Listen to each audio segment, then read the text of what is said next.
This video will be an examination of some of the world's top magicians. Almost everyone believes that the best magicians in the world only use incredibly quick sleight of hand to perform their quote tricks. Many have the impression that the top magicians are just so good at what they do, that there's a natural explanation for their performances, even if we can't see it or figure it out. In other words, most believe that there must be a non-spiritual explanation for all the apparent signs and wonders magicians perform. While this may be the correct conclusion for some of the quote magic that people generally see, there are other magic acts that clearly go beyond the laws of nature. Here is a young magician that can make CDs instantly appear.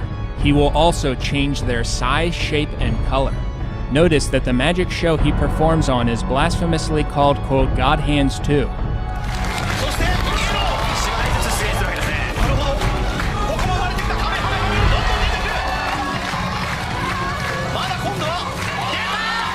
For example, there is no way without supernatural assistance that cards can instantly appear in someone's hands out of thin air. But as you can see, that is exactly what is happening.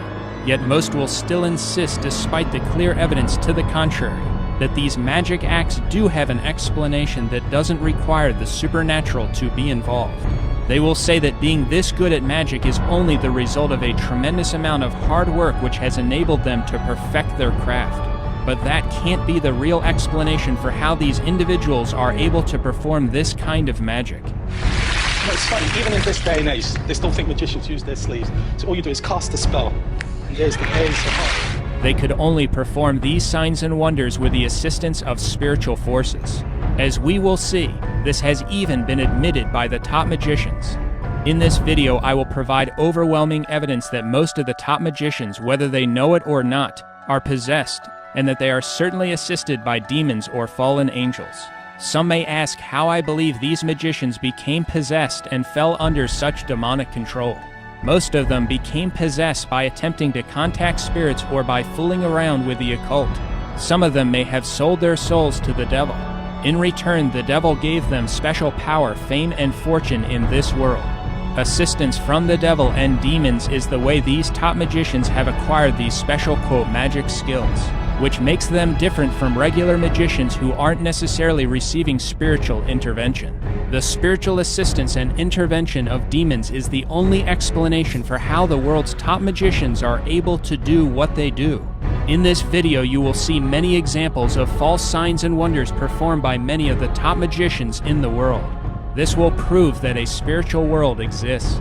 You have just seen some footage of magicians referred to as card manipulators. Cards instantly appear in their hands, and they don't appear there from any known natural source.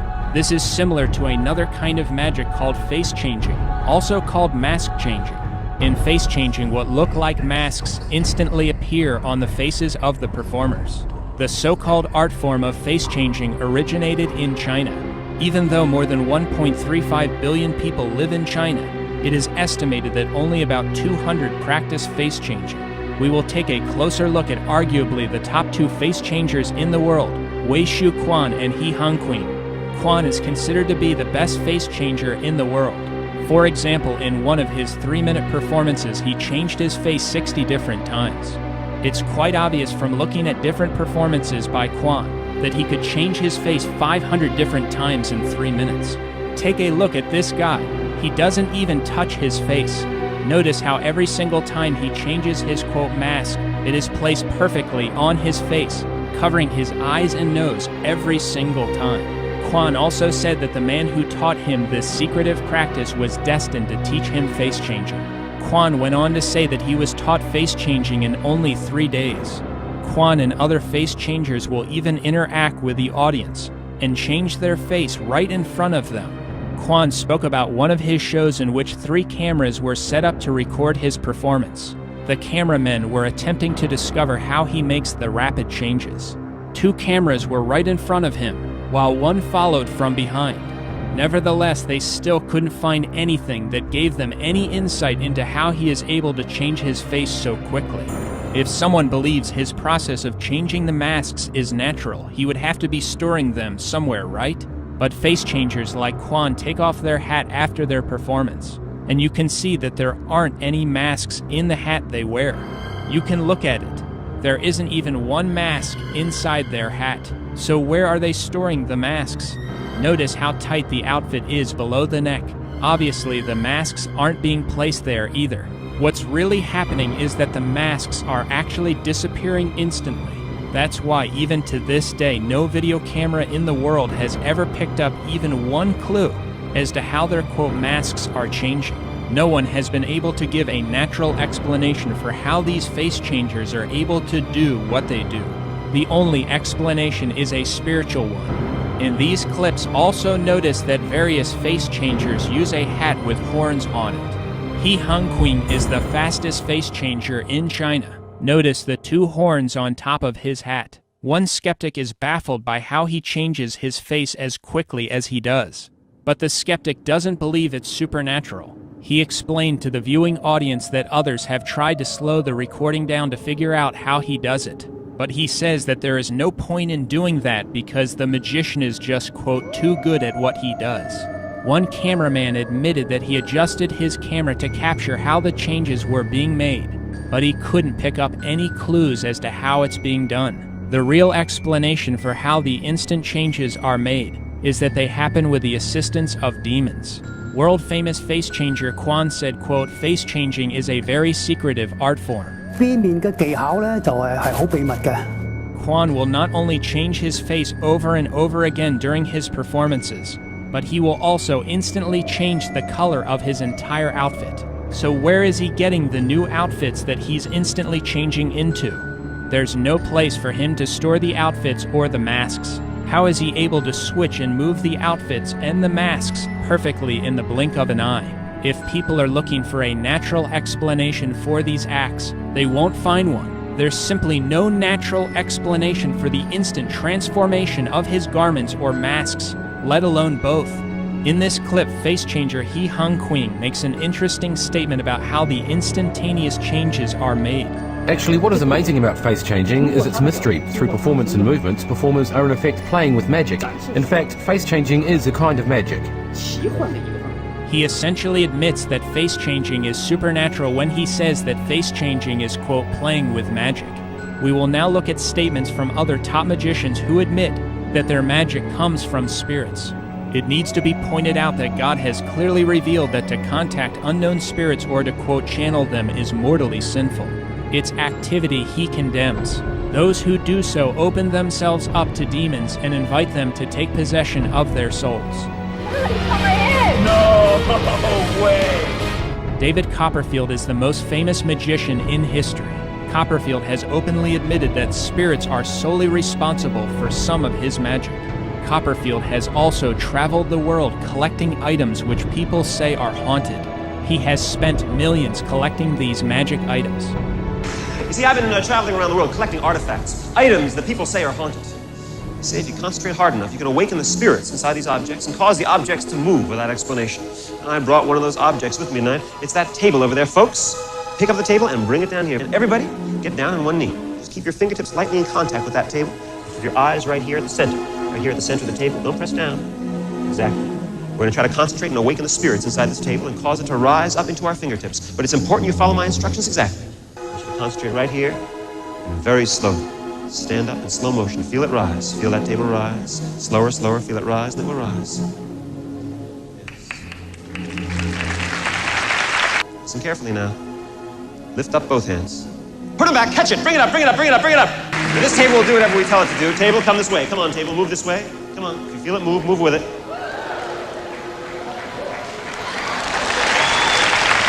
Come back this way. Come on, table. Move this way.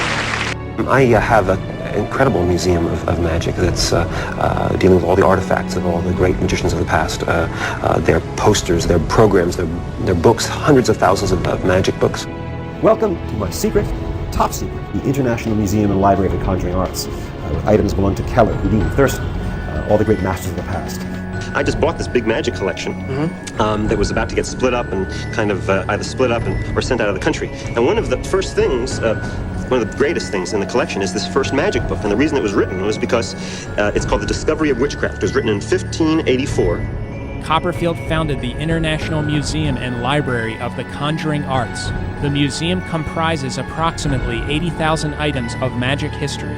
It is reportedly the world's largest collection of magic memorabilia. Some appraisers have estimated Copperfield's magic collection alone to be worth $500 million.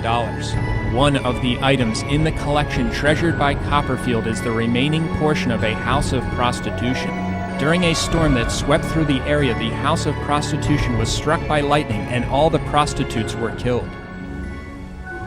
The presence of ghosts and spirits have been documented for centuries. In 1931, the Barclay House mysteriously burned to the ground. All of its occupants perished in the fire, but some say they live on. Do you believe in ghosts?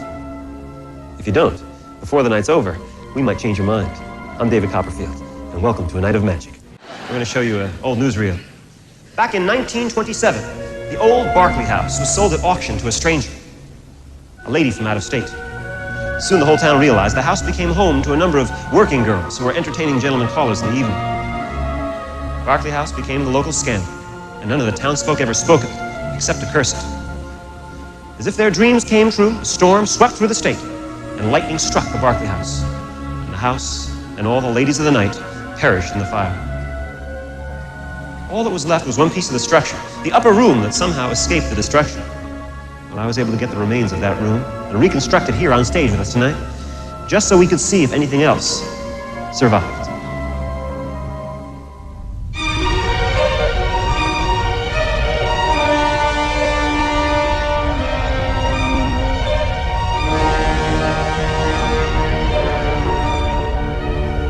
We took the actual wood from the Barclay House and built a room that could be opened and closed for examination. And that's just what we're about to do. Our folks from the audience, step right over here. I want you to check out the inside, make sure nothing tricky about it, just a bunch of walls that open and close and nothing more, okay? You see, there are no material objects in the spirit world, so we have to provide the spirits with objects so they can show their presence. Tonight I'm going to be the medium, the go-between between the spirit world and our world. So if anything should take place inside our room, I want you to be sure it's the spirits and not me using any trickery. But it's important that I can't move. You examine the room. Is it free of any trickery? Fine. And after you've done that, check the knots in my back and my neck. Make sure they're still secure. And once you're satisfied, stand outside the room so you can see around the sides and behind, making it impossible for anyone to enter or leave the room. Now, no self-respecting spirit would show themselves in the light, so we're going to create a little darkness with this curtain and see if we can make the spirits manifest themselves inside the room.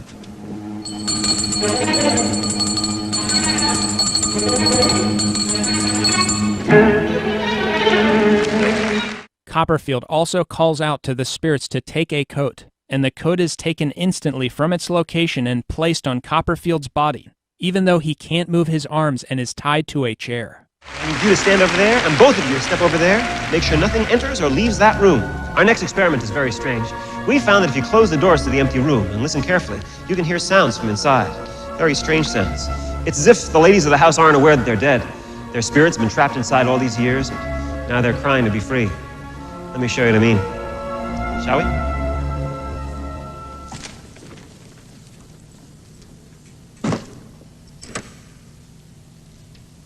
Everyone be still.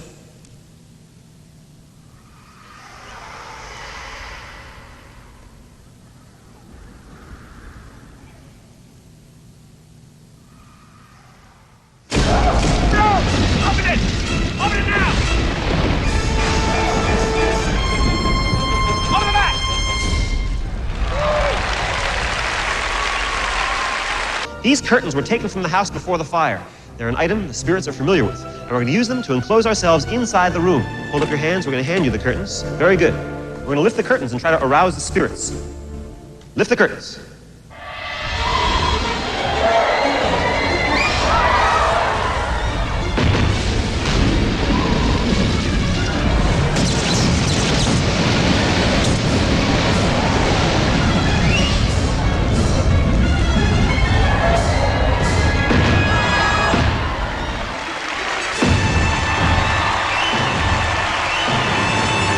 David Copperfield is listed in the Guinness Book of World Records as the most popular solo entertainer in history. He has sold more tickets than any other solo entertainer in history. His world tours and Vegas shows have grossed $4 billion and counting. Copperfield's face is on the postage stamps of 6 different countries. Copperfield's website says, quote, "David's proudest achievement, however, is Project Magic, a program that uses magic as therapy in 1,000 hospitals in 30 countries worldwide." Copperfield got involved in magic at the age of 10. When I did magic, I found I could do it very well. By age 12, he became the youngest person ever to be admitted to the Society of American Magicians. Copperfield's official website described him as, quote, already an accomplished conjurer by the age of 12. At 16, he was a professor at New York University teaching magic. Copperfield has done many magic acts that have gone down in history as some of the most astounding of all time. In this magic act aired on national television in 2001, Copperfield throws a ball behind his head into the audience. He then asks the woman who got the ball to close her eyes and throw the ball anywhere she wants. She throws the ball, and it is caught by a man. Copperfield then asks that person what his initials are. He says TS. Do that right now. Brett, say hi to TS. Hey, TS. He then tells him to write TS on his arm using a black marker. Copperfield then takes a Polaroid picture of him and some other members of the audience. He then has one of them sign the bottom of the picture. At that point, Copperfield and an audience member get into an exposed thin steel cage, and they disappear right in front of the thousands of audience members. They teleport 4,000 miles away to a beach in Hawaii where they have a live camera set up. Copperfield then shows the audience back in Memphis the Polaroid picture he just took with audience members in Memphis, as well as the TS marking on his arm. Copperfield then teleports back to Memphis, appearing instantly in the midst of the crowd. Copperfield shows some sand he grabbed from the beach during his trip. In the same event in Memphis, Copperfield made a coin fall in slow motion in a person's hand. He also caused a picture to move on paper. Copperfield also levitated audience members during this same show.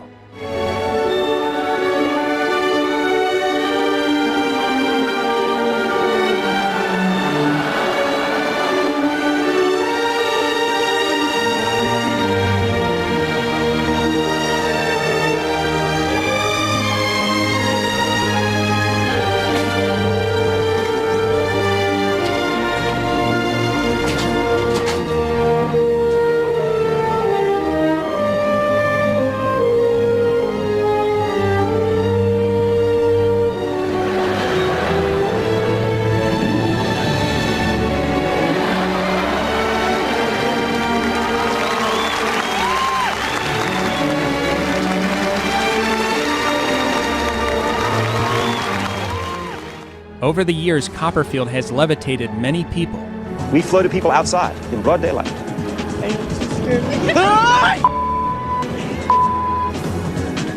This is nothing. Want to go again? He has even flown through the air while proving that he doesn't have any cables or wires attached.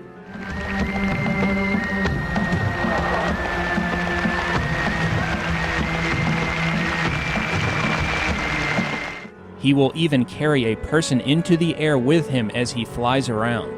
Copperfield has included random members of his live audience in his magic acts throughout the decades. For example, in this act, he asked to borrow a tie from a young member of the audience. Jake, step over here, Jake. Can I borrow your tie? Do you mind? I promise to return it to you later.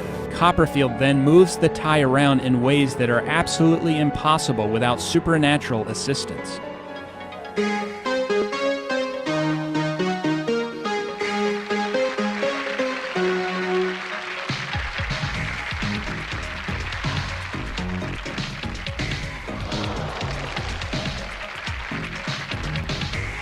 The tie then appears to move on its own.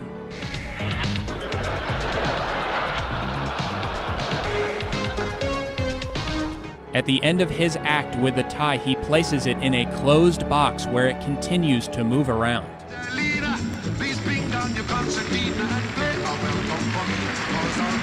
In 2012, Copperfield did an online interview. One person asked Copperfield, quote, "Are you the devil?" Copperfield responded to the question not by answering no, but by saying, quote, "I don't think so." Copperfield has worked a number of, quote, miracles over the decades. Copperfield also walked through the Great Wall of China. During this event, the camera never cut away at any time.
He did this in front of witnesses standing right above the wall.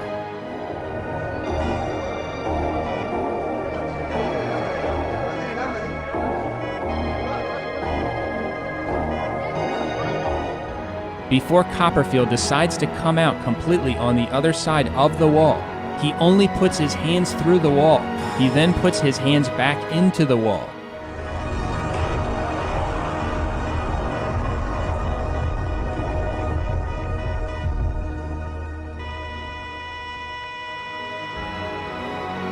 A short time after that, he decides to go completely through the wall.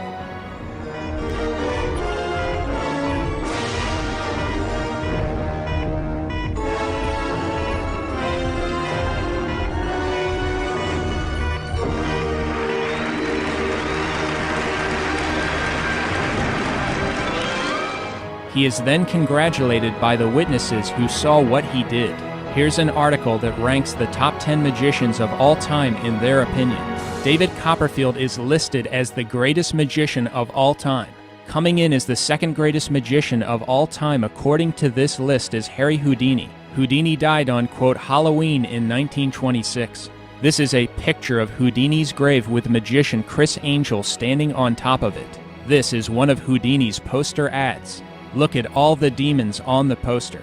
Poster ads have been used by magicians over the last 100 years as a way to get customers and others to come out to see their performances. Ranking at number 4 and 6 on the list are Criss Angel and David Blaine. They will be covered later in this video. Robert Houdin, a famous French magician who died in 1871, is ranked number 7. This is a French book of writings from Houdin titled, quote, How One Becomes a Sorcerer. Notice the demons, especially the large one right behind Houdin.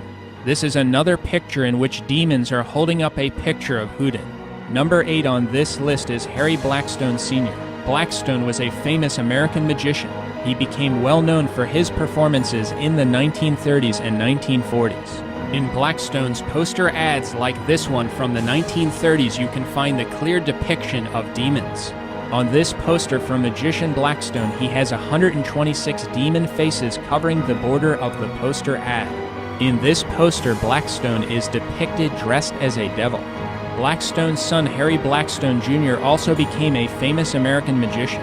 He died in 1997 and, like his dad, became one of the most famous magicians in history. In this magic act, Blackstone Jr. doesn't just cause a light bulb to light up without electricity and float in the air. He actually pushes the light bulb out into the audience directly in front of their eyes. Number 9 on this list is the magician Dante. He was considered the greatest magician in the world when he died in 1955. Take a look at Dante's poster ad in which a demon is holding playing cards. It also shows a demon whispering in his ear. This is a clip of one of Dante's performances. Notice that he appears in front of a large image of the devil. There she rests. She could remain there for hours should I so desire. But watch. Margot, hear me. Are you ready? Then go! Ladies and gentlemen, boys and girls, for your pleasure, my assistants and I will present the famous Hindu rope trick. In this poster, notice how the demonic figure behind Dante looks just like him. You can see that there is at least one demon in all of these Dante poster ads. There were many other famous magicians of the last century, such as the famous American magician Howard Thurston. He died in 1936 and he was considered one of the most famous magicians of his time. According to reports, Thurston would have people pick cards out of a deck. He would then put the cards back into the deck and shuffle them. He would then correctly select the cards that had been chosen by making them rise out of the pack one by one. Notice the demon whispering into his ear on his 1914 promotional poster. Charles Carter was another famous magician. He also died in 1936. He called himself Carter the Great. Some other prominent American magicians were Grover George, who died in 1958, and Harry Keller, who died in 1922. You are probably noticing a common theme with the poster ads for these famous magicians from the last century. In every single one of these poster ads, there is at least one demon being depicted. This indicates that these magicians knew exactly where they were getting the power to perform their signs and wonders. That is, from demons. The poster ads for these magicians clearly portray demons playing the key role in how these magic acts are being accomplished. The posters clearly demonstrate that these magicians were nothing more than sorcerers used by the devil. This is a modern magic book called Tricks of the Mind. It's a book written by Darren Brown, a famous current European magician and hypnotist. Brown, an open homosexual, is pictured on the cover. Notice the incredible similarity to what we just saw over and over again in the poster ads of famous magicians from the last century. Demons on the cover next to the ear giving information. Here is an ad for one of Brown's performances. Notice the demons right near him again whispering information into his ear. The demons give the magicians the information. Brown's 2005 tour show was called, quote, Something Wicked This Way Comes. For his 2011 and 2012 Svengali tour, Brown proclaimed the, quote, wonders of the occult. Brown produced a small book for the tour which he currently sells. Brown also depicts himself with a devil's tail. Brown also sold a video of his different tricks which he called, quote, the Devil's Picture Book. As just stated, Darren Brown is well known throughout the world for his magic. He is also known for conducting things like seances on live TV. A seance is an occult ritual in which people attempt to make contact with the dead in order to receive messages from spirits. Hans Klok from Holland is one of the biggest magicians in Europe. He's also an open homosexual. He was chosen to perform for the opening of the 2006 Soccer World Cup in Germany. He made the trophy appear out of thin air in a glass cage. An estimated 500 million watched his performance.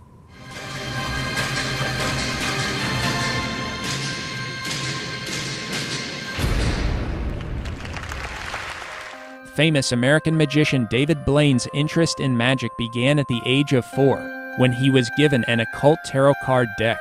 Blaine talks about this deck in his book Mysterious Stranger, quote, My grandmother had given my mother an amazing deck of tarot cards. I played with those cards wherever I was. Here is a picture of a tarot card from a deck that Blaine describes as, quote, beautiful in his book Mysterious Stranger. Tarot cards are representations of occult teachings with pictures. Magic is all I wanted to do since I was a little kid. That was my only dream.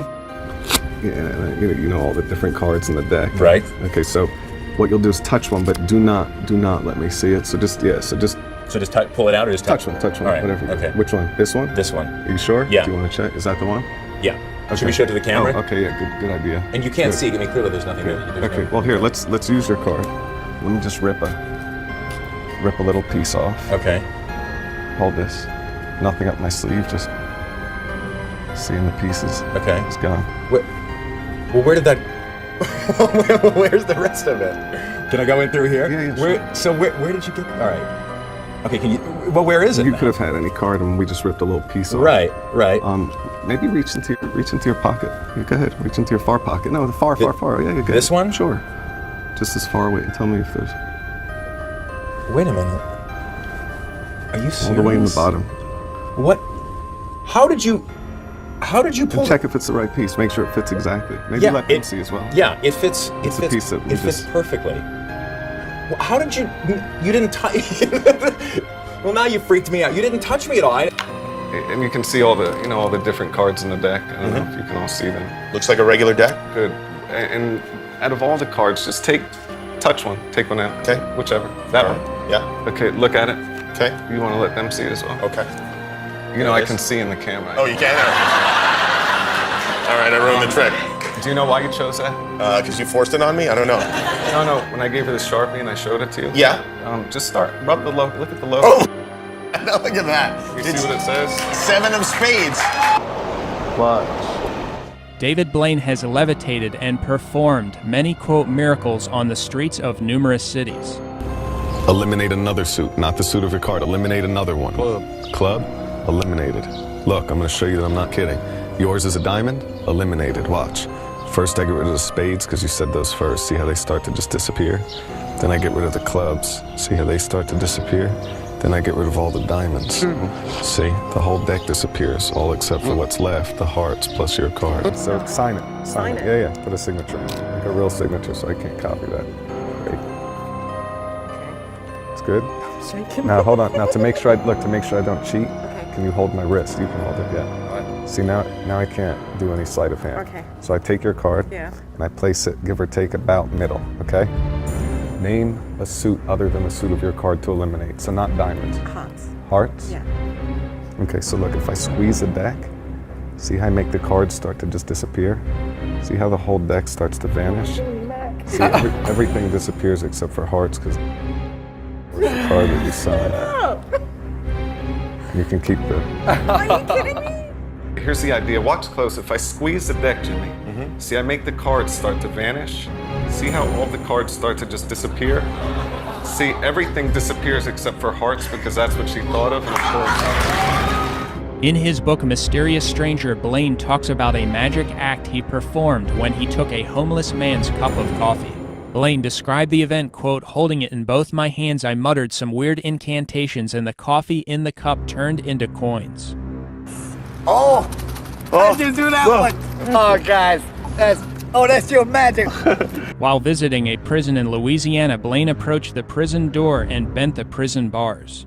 Ready? There's no way you can bend them bars.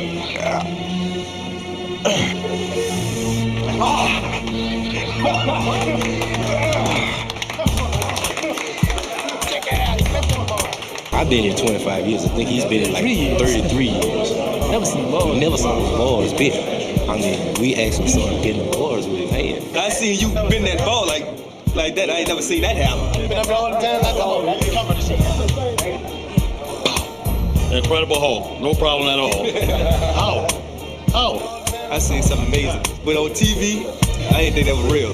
I see it's real now though. I finally see where you at. David Blaine, he real. In this clip, Blaine takes a lady's watch off her hand. 4, 5, 6, 7, 8, 9, 10, spade, oh no, heart diamond. He then walks down the street to a jewelry store. I wanted to do something with the jewelry store always. It's closed, so we can't. I used to imagine what would it be like if I could steal the stuff from the... He then tells the lady to look at the display case. She looks closely and sees that it is her watch. She realizes that the watch is no longer on her hand. That's my watch! That is my watch! Is that really your watch? Yes, it is. Blaine then puts his hand through the window to grab the watch that had been on her hand. Here, come closer.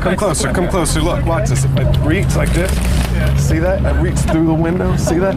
He then moves his hand back through the window without any damage to the window or his hand. It's my watch. The newspaper has a hole. Well, look, the newspaper has a hole. Well, look, the window doesn't. I don't get it. Amazing. See my hand? Amazing. I did. That's so cool. And this is your watch. That's for my real, watch. right? Blaine also promotes voodoo magic. And you remember the guys that used to do the voodoo? Yeah, magic has existed for thousands and thousands of years. Court jesters used to do it, shamans would perform it. In Haiti, magic and voodoo are considered the same thing. David Blaine, Mysterious Stranger, quote, "On our first night in Haiti, Abujo had arranged for us to film a voodoo ceremony. By the time the voodoo ceremony started, the temperature in that room had to be at least 120 degrees. Then I saw the human skulls and the full skeleton. The ceremony began and it was the most intense experience I'd ever had in my life. The heat, the music, the chanting, the stench of decaying flesh, it was otherworldly. People got up and drank some kind of potion, and all of a sudden their eyes rolled back in their head. They broke into some weird ecstatic dance, and then they fell down in a trance." David Blaine, quote, "Sometimes I'll pull a hair out of my head and place it on the drawing of my hand before the match is lit. It's a convincing touch for someone who believes in voodoo." After he emerged from being buried alive underground for a week in 1999, Blaine told the crowd, quote, "I saw something very prophetic, a vision of every race, every religion, every age group banding together, and that made all of this worthwhile. To promote different religions banding together is complete apostasy from God." Here is Blaine's promotional poster for this event. Notice that the underground looks like hell. Here is a Blaine promotional poster for his act of being trapped in a solid block of ice for 3 days. Notice how Blaine embedded a skull on his platform. Here are some posters from another major event of Blaine. Notice the presence of demons. In 2002, Blaine stood atop a 100-foot pillar in the New York City area. The area for him to stand was less than 2 feet wide. He stood there for 35 hours straight with no safety net. I'm surprised he doesn't have a safety net on the bottom just in case he falls. The wind blows or rain or something. There's nothing down there. He completed the act wearing a hoodie with a dragon prominently featured on the front. Apocalypse 12 verse 9, quote, "And that great dragon was cast out, that old serpent who is called the devil and Satan, who seduces the whole world." Let me try this. Can I take this hat? You have something I can use as well? Just anything. Like, not a hat. Because what's that mean? Satine? Give me something to take, though. Something to grab with. Something just so I could take like this. Look, watch. Look. If you reach in, right? Make it pretend you're reaching into the hat. No, but look, I make it seem like a snake. Y'all crazy, y'all crazy. Yo, the hell we at?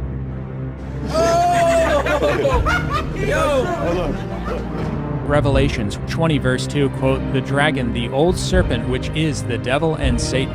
Throughout his book, Mysterious Stranger, Blaine features pictures of dragons on the sides of the pages. He also features a picture of the devil or a demon in agony surrounded by flames many times in his book. He never explains why he is promoting this picture. On the title page for chapter 8 of his book, Blaine has a picture of himself. Look at the shadow. The shadow for Blaine has horns on its head. Blaine is clearly telling us that he is of the devil. Blaine has the look of demonic possession, a dark figure who in his own words produces works that are dark.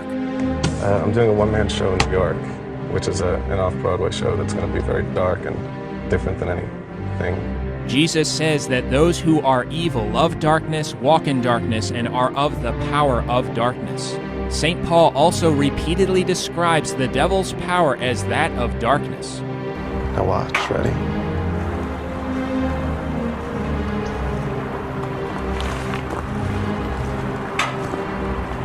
Are you an illusionist? Are you a trickster? What is it? Are you a stuntman? What are you? How would you describe yourself? Just a showman. In one interview, Blaine flashed the Eye of Horus marked on his hand. He said that it's his protection from death. Is this part of the show, this stare and the eyes and all that sort of thing?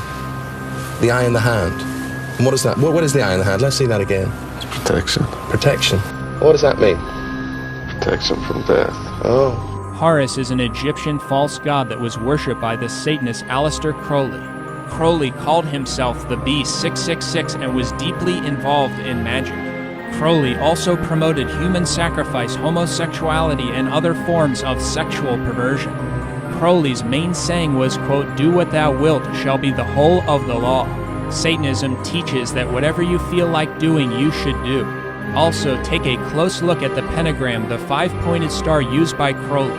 This pentagram, along with the inverted pentagram, are both symbols used by Satanists and witches.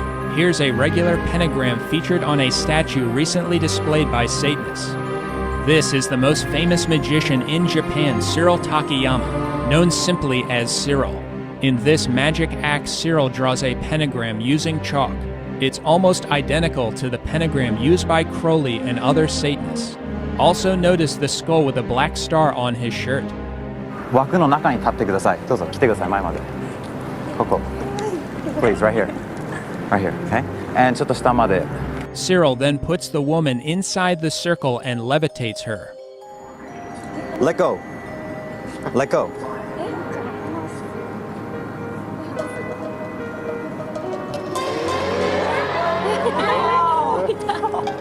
Cyril 以外の4人が手を離しても女性が宙に浮いている。後ろに引いてください。しかし現象はこれだけではなかった。下がってください。テイさん、集中は崩さないでくださいね。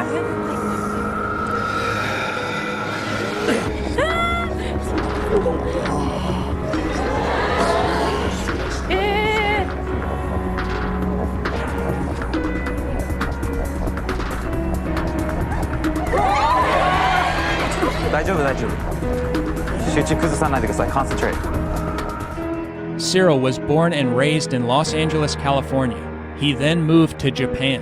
He became fascinated by magic at around the age of 7 when he was taken to a Las Vegas magic show.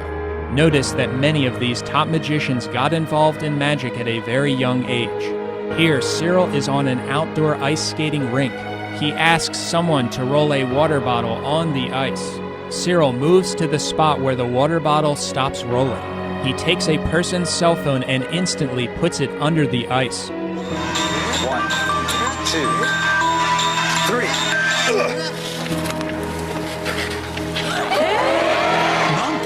He then breaks up the ice and pulls the cell phone out.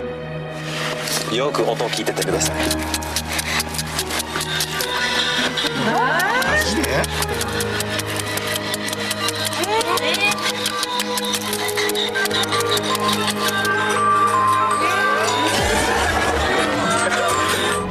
何もないです。Ready, Aya?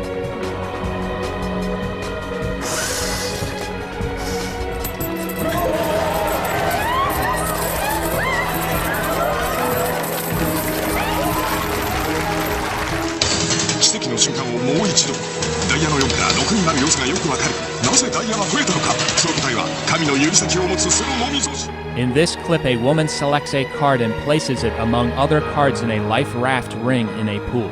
Cyril then does a bungee jump from an extremely high area holding a sword. As he comes down, he stabs the card the woman selected and gives it to her. 私が本当に書いた。まさにそのカード。カードがすり替えられ。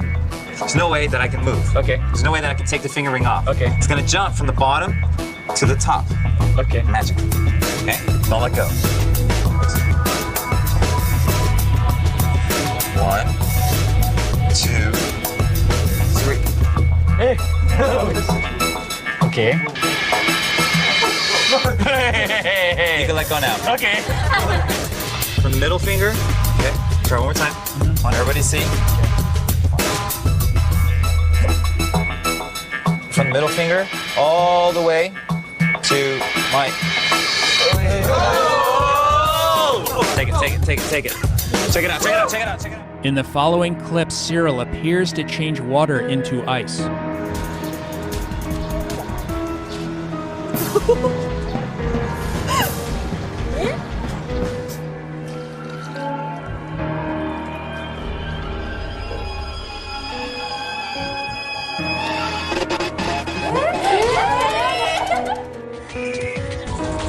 Poster のリンゴの絵に手をかざす。すると。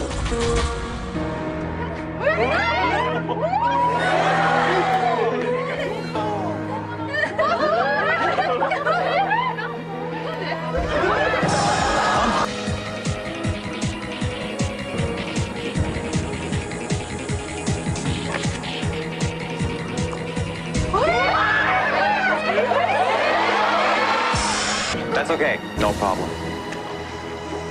さらに緑のリンゴをポスターの絵に重ねると。Cyril has been pictured wearing this shirt. The back of the shirt has the title, quote, "The God of Wind." Like many other magicians, Cyril has also worn shirts with skulls. Cyril also embraces religious indifferentism, and he says differences are precious. It reminded me of all of our differences and how precious those differences truly are. Another wonderful day here in Rio. Until next time, love, peace, and happiness.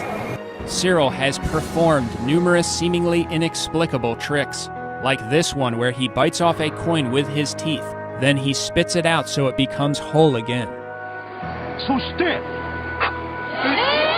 Other magicians have also performed this trick.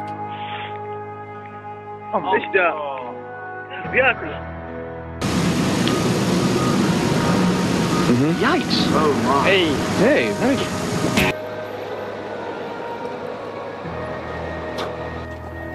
Oh no! Oh no. In reviewing footage from the top magicians in the world, one discovers that they perform many of the same kinds of false miracles.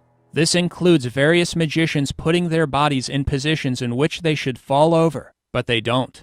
A spirit must be assisting them in order for them to do this. This is brilliant. Now just slowly let go. And step back. Oh my goodness. Oh my goodness! That is amazing!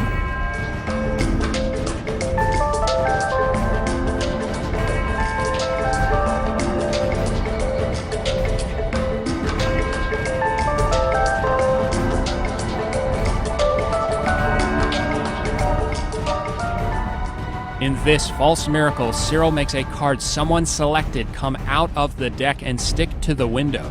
He also puts it on the other side of the window.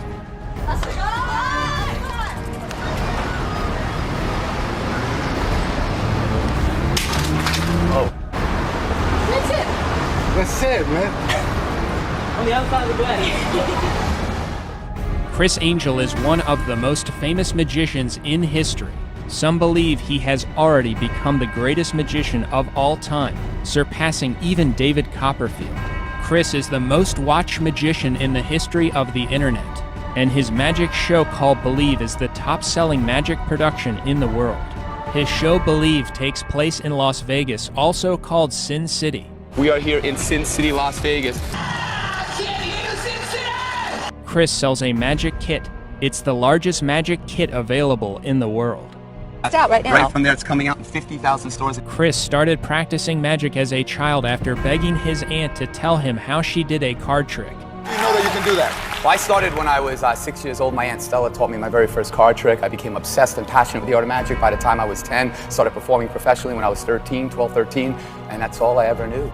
In his book Mind Freak, Criss Angel said, quote, "Once she shared the secret of the trick, I felt this incredible sense of power that an adult didn't understand how it worked, but I did.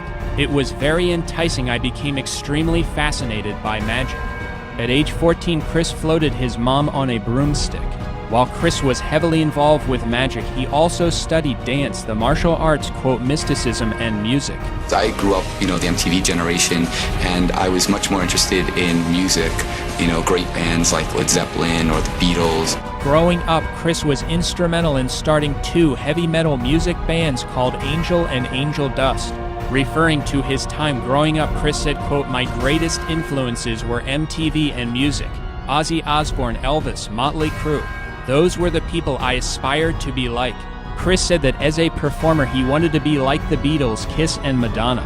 Criss Angel, quote, "Madonna is a tremendous example of someone who went to New York with a couple of dollars in her pocket and an enormous dream to conquer the world. She did whatever she had to do until she hit the big time." Criss Angel, quote, "As I began to explore other personal influences, I found myself drawn to eccentric personalities like surreal artist Salvador Dali. Dali was addicted to fame and money. He innately understood that as an artist, garnering any type of reaction from his audience was the best way to seduce them and win their favor." Criss Angel, quote, "I had to generate some noise to blow any of my competitors out of the water. To do that, I needed to be radical and hardcore." Criss Angel's official symbol is an A inside a circle. It's extremely similar to the universal symbol for anarchy. It's also somewhat similar to a pentagram, which is a star inside a circle. Criss's first major stage show was called Mind Freak. Criss had many major magic shows on national television. One of them was in 2003 on the Sci-Fi Channel called Supernatural. Tonight, you will meet a man who will change the way you think about magic. Supernatural. The Mind Freak.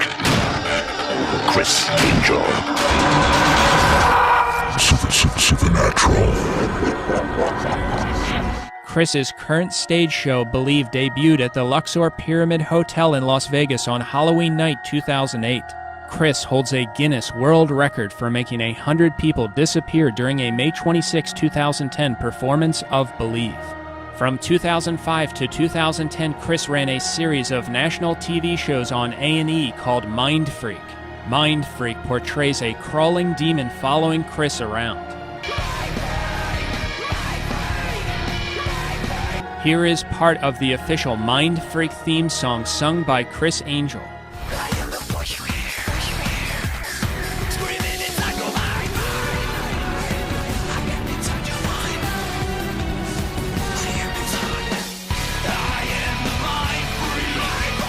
In 2007, Criss authored a book called Mind Freak: Secret Revelations, which appeared on the LA Times bestseller list. In 2013, Criss ran a series of national TV shows called Believe on Spike TV. In 2015, Criss started a new magic show called The Supernaturalists. Criss has described his magic empire by saying, quote, "I've created a very large, sometimes scary beast of an operation. Chris speaks of when he went into business with his manager. He says, quote, "We literally cut our hands, let the blood seep through, and shook on our deal." Chris is a magician who has levitated, something that cannot be done without the assistance of a spirit or spirits. Chris has levitated on more than one occasion in front of live audiences. Chris says that all of his magic is performed live. Chris has also levitated above the Luxor Hotel, the pyramid where his magic show Believe is performed. Stand by.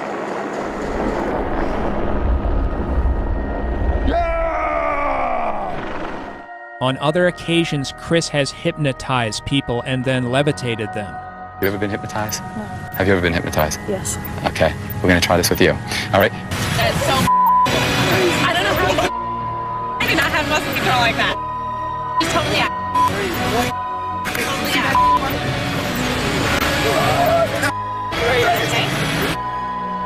Oh, girl!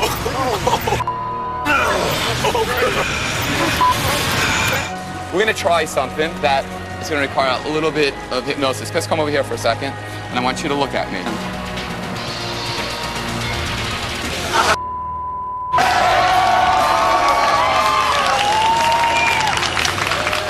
Chris has also levitated Shaquille O'Neal on more than one occasion.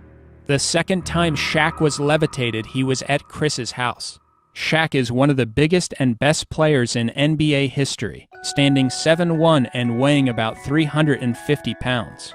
Shaq was levitated so high that he went over Chris's house. A small crowd was also there watching the event, including some, quote, celebrities. How in the world did Criss Angel get Shaq off the ground? How'd you do that? That's the most amazing thing I ever saw in my life. Here, Chris takes a randomly selected stuffed animal from a toy store and makes it appear to walk. One boy questions if there is a battery inside, and Chris proves that there is no battery inside the stuffed animal. Chris has also pushed a pencil right through a quarter in front of witnesses. I want you to see that you can actually see on both sides, completely goes right through. Ace of spades. The ace of spades, that's a very popular card. I would just literally be able to flip out, boom, the ace of spades. You see that? Chris will even vanish right in front of people. I'm still here, watch.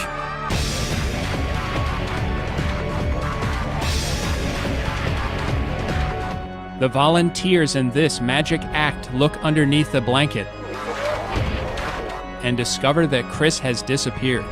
All right, now, you brought out here today 3 forks. Right, actually we got them from the green room. You got them from, these are actual Fox News That's Channel true. I think it says forks. Fox on the back. Yeah, Fox on the back, all right? And you can do something, now I've messed with this fork. I'm going to try something. You are? I'll try something if you like. Yeah. All right, and you examine these, and I'll play it to this camera right over here in front of me, all right? I'm just going to take it, I'm going to shake it like this. And as I shake it, you'll see something start to happen right now, watch. Look, you see it going right there? Look.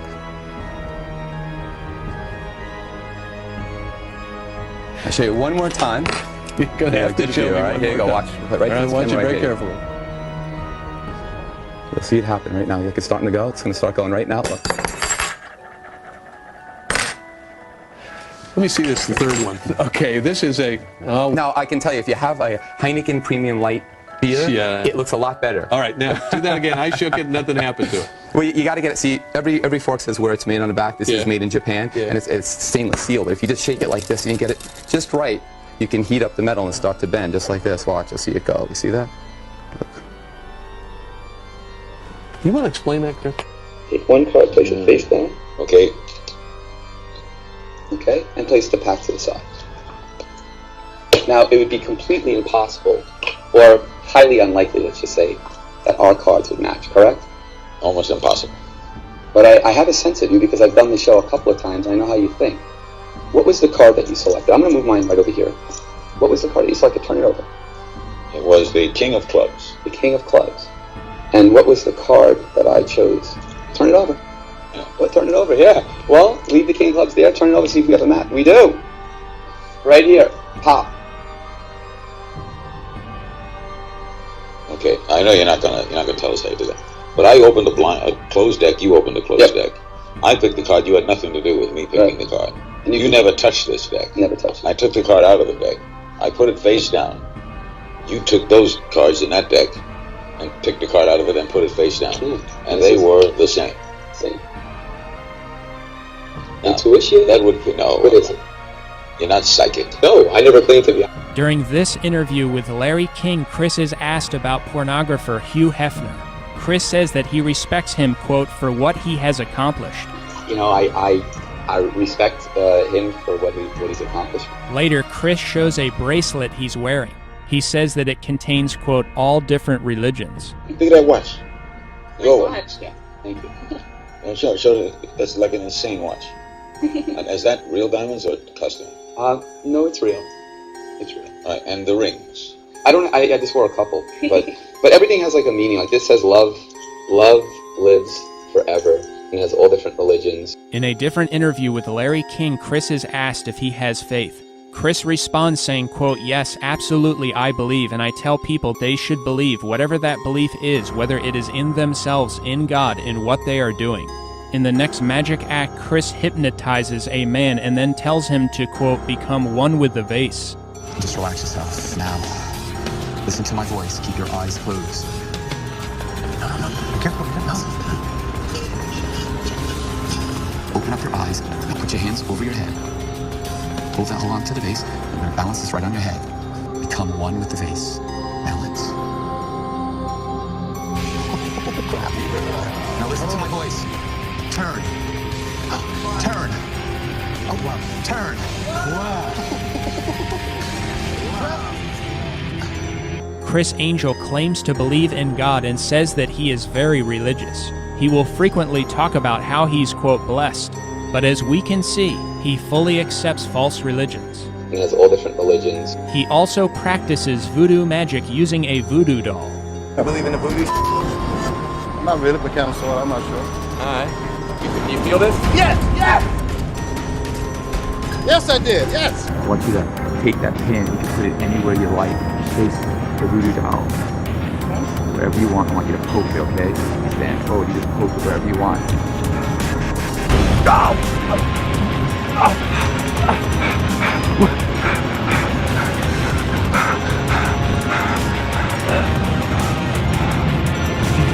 Where'd you poke it? In the nose. What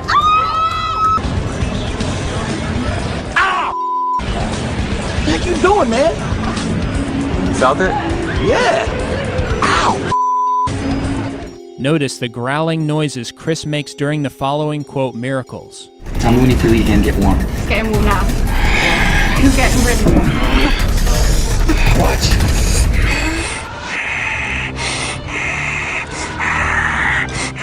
Next. Don't go away.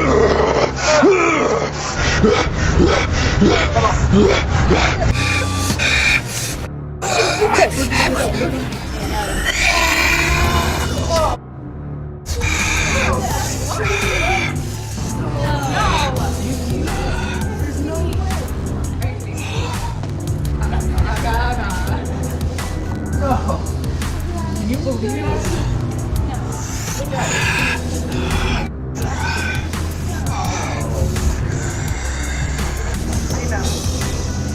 Open your eyes up. Can I try something with your girlfriend?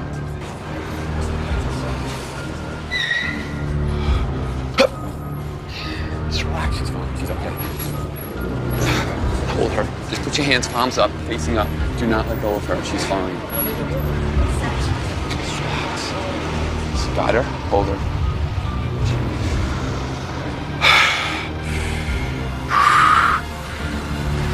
Very slowly, remove your hands.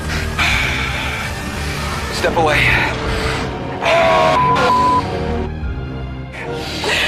Relax.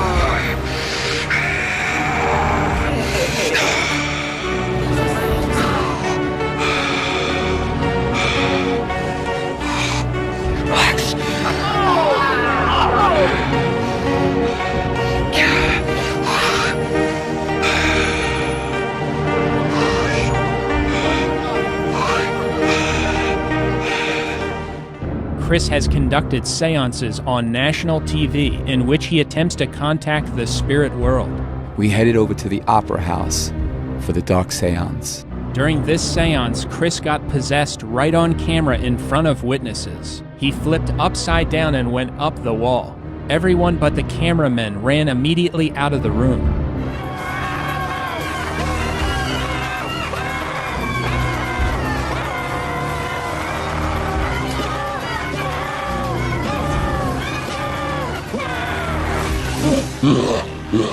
The volunteer in this next quote miracle seems to realize that Chris's magic is accomplished by the devil and shouts quote the devil in both Spanish and English. This is like the Houdini milk can, except I'm not gonna get into. Watch, be careful, be careful. Face the audience, okay? Now I want you just to relax, okay? All right, you're gonna go, can you fit in there? Can you actually fit in? Come around. I want you to put your hand on the lid, watch. We're gonna try something. We're gonna try something right here. Now put your hand on top there. You kind of come. Now are you in there? Just bang on that. Just push. Now do it again. Let me hear you. You are there, right? I'm here. Okay, now watch. Come over here. Ready? Now! Look! Right up there!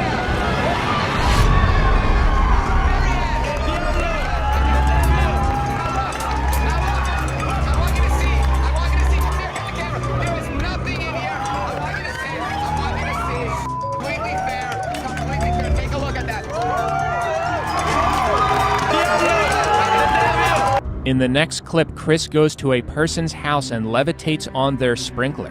But what's extremely interesting is what's on the hoodie he's wearing. The black hoodie has the devil's face on it with the words, quote, ante-up. The term ante-up usually means an offering or payment for something. Is this an admission by Chris that the devil will demand his soul for the powers he has given him? Chris has worn this shirt on more than one occasion. This is a picture of the homepage of Criss Angel's official Twitter account taken on August 8, 2015. Notice the flames and Chris's official A symbol on the left and right. It looks like a depiction of hell. But as you look at the fire scene more closely, it gets even worse. That's because Chris placed his face in the center, directly in the midst of the flames. And if you don't think that it's Chris's face, here is the official image Chris uses of his face. As you can see, it's a perfect match. Chris's official cards have eyes on them, and the eyes look like they're bleeding. It's interesting that Chris changed his last name to Angel. As mentioned earlier, the official name for Criss Angel's magic show is called Believe. To call your magic show Believe is to present magic as a salvation message. It is to preach a false gospel. Chris will tell the crowd to yell out Believe during his shows, as these clips from his shows in 2013 and 2014 demonstrate. All right, folks, let me hear you say Believe with me on the count of three. Let it marinate in your soul. 1, 2, 3. 1, 2, 3. In an LA Times interview on October 12, 2008, Criss Angel spoke about his stage show Believe. Chris said, quote, "This show is about my life. It's about the demons in my head, the good that's out there, the angels and love and lust, all that stuff mixed up." During the same interview, Chris said as someone whose business is, quote, lying to people, he is very controlling of his image. 2 Thessalonians chapter 2 verse 9 states that the deception of Satan and his agents comes, quote, "in all power and signs and lying wonders." Notice that the Bible uses the word lying in regard to false signs and wonders that are worked through the power of the devil. They are lying signs and wonders because they are done through the power of the devil, not God. Now take a close look at these ads and merchandise which promote Criss Angel's Believe Magic Show and his Believe TV shows on Spike. Take a close look at the three letters that stand out. The three letters that stand out or are in caps are the letters L, I, and E, which gives you the word lie. It's very clear that God compelled the devil to make this admission. This gives people another chance to recognize that Criss Angel's magic acts are lying signs and wonders performed by the devil. Let's now look at the Spike TV YouTube channel and Criss Angel's official YouTube channel. As you can see, LIE is in caps, meaning that Chris on his official page wanted it to be displayed this way.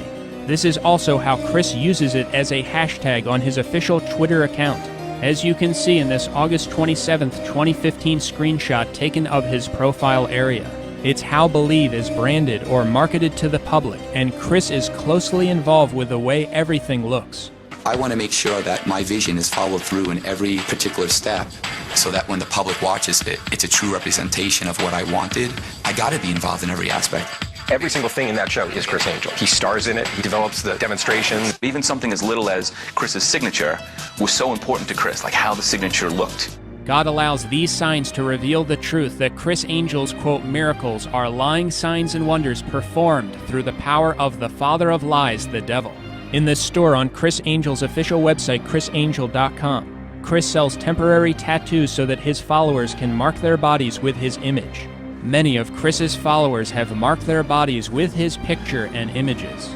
This shirt is described in Chris's store as Criss Angel's half-skull face with angels whispering into each ear.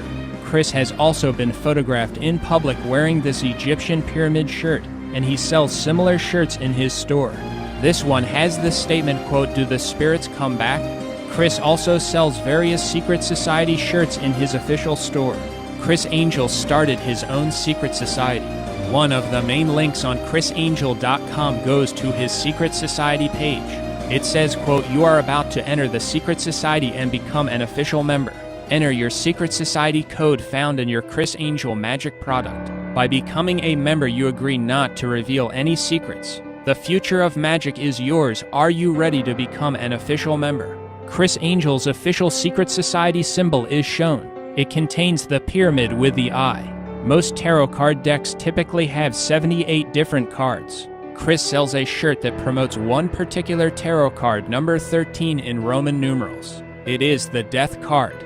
Anyone can look it up and verify that the number 13 tarot card represents death. Here, Criss wears a number 13 necklace in a video he uploaded to his Twitter account on August 24, 2015.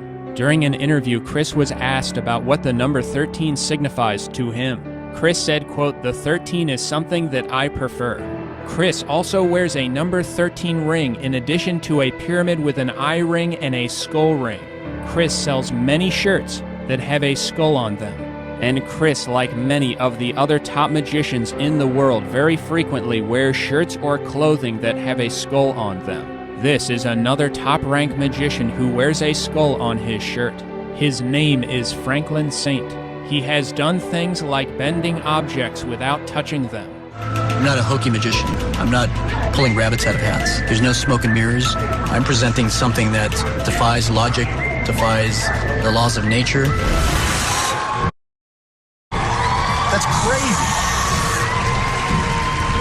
I'm not using any type of gimmicks or props. I focus more on my energy and... He has said that it demonstrates supernatural ability.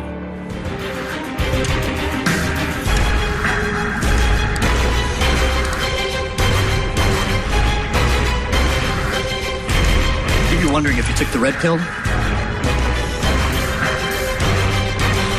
or the blue pill.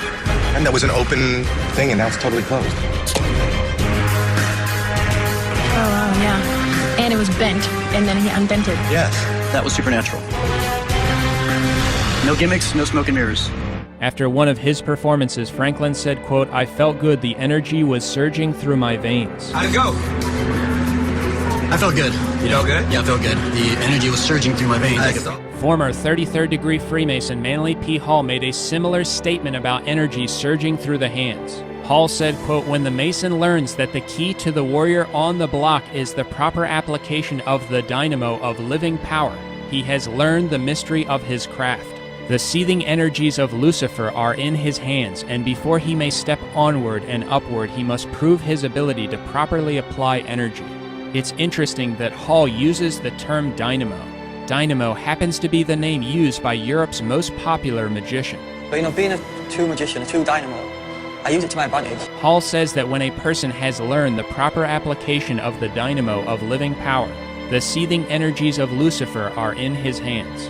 Dynamo burned an image of his right hand into a display case at a store as people watched. Alright, do me a favor, hold your hands out like this. And just tell me if you feel the heat. Yeah.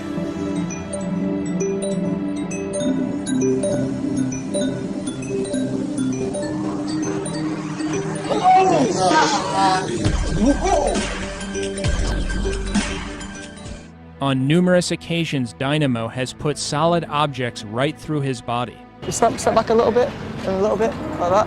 Right, and basically, on the count of 3, I want you both to pull it as tight as you can, yeah? On the count of 3, yeah? So 1, 2, 3. Oh! Oh! No!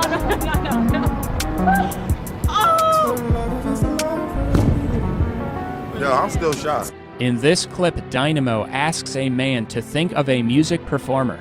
Dynamo then changes the color of his shirt from red to black, imprinting an image of the music performer he was thinking of on the front of his shirt.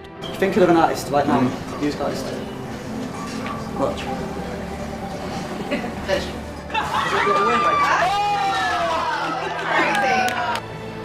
Where's the red shirt going?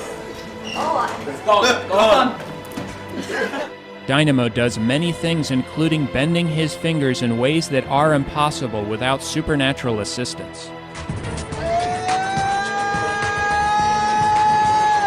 Stephen Frayne, known to the world as the magician Dynamo, started practicing magic at around the age of 12.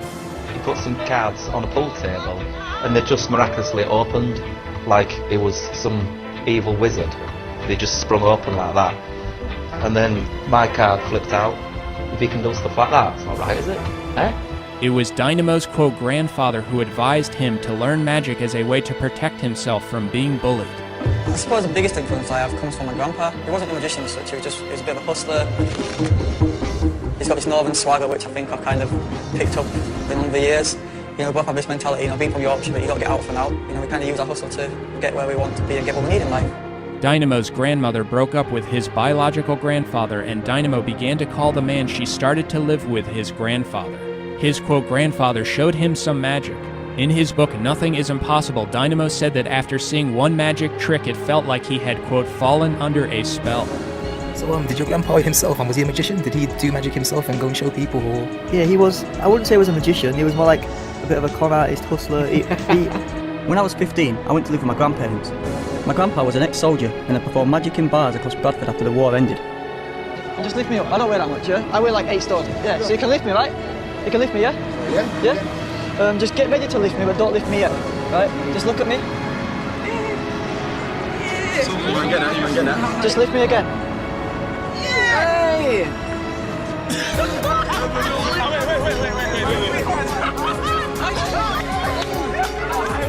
The more my grandpa showed me, the more I wanted to learn.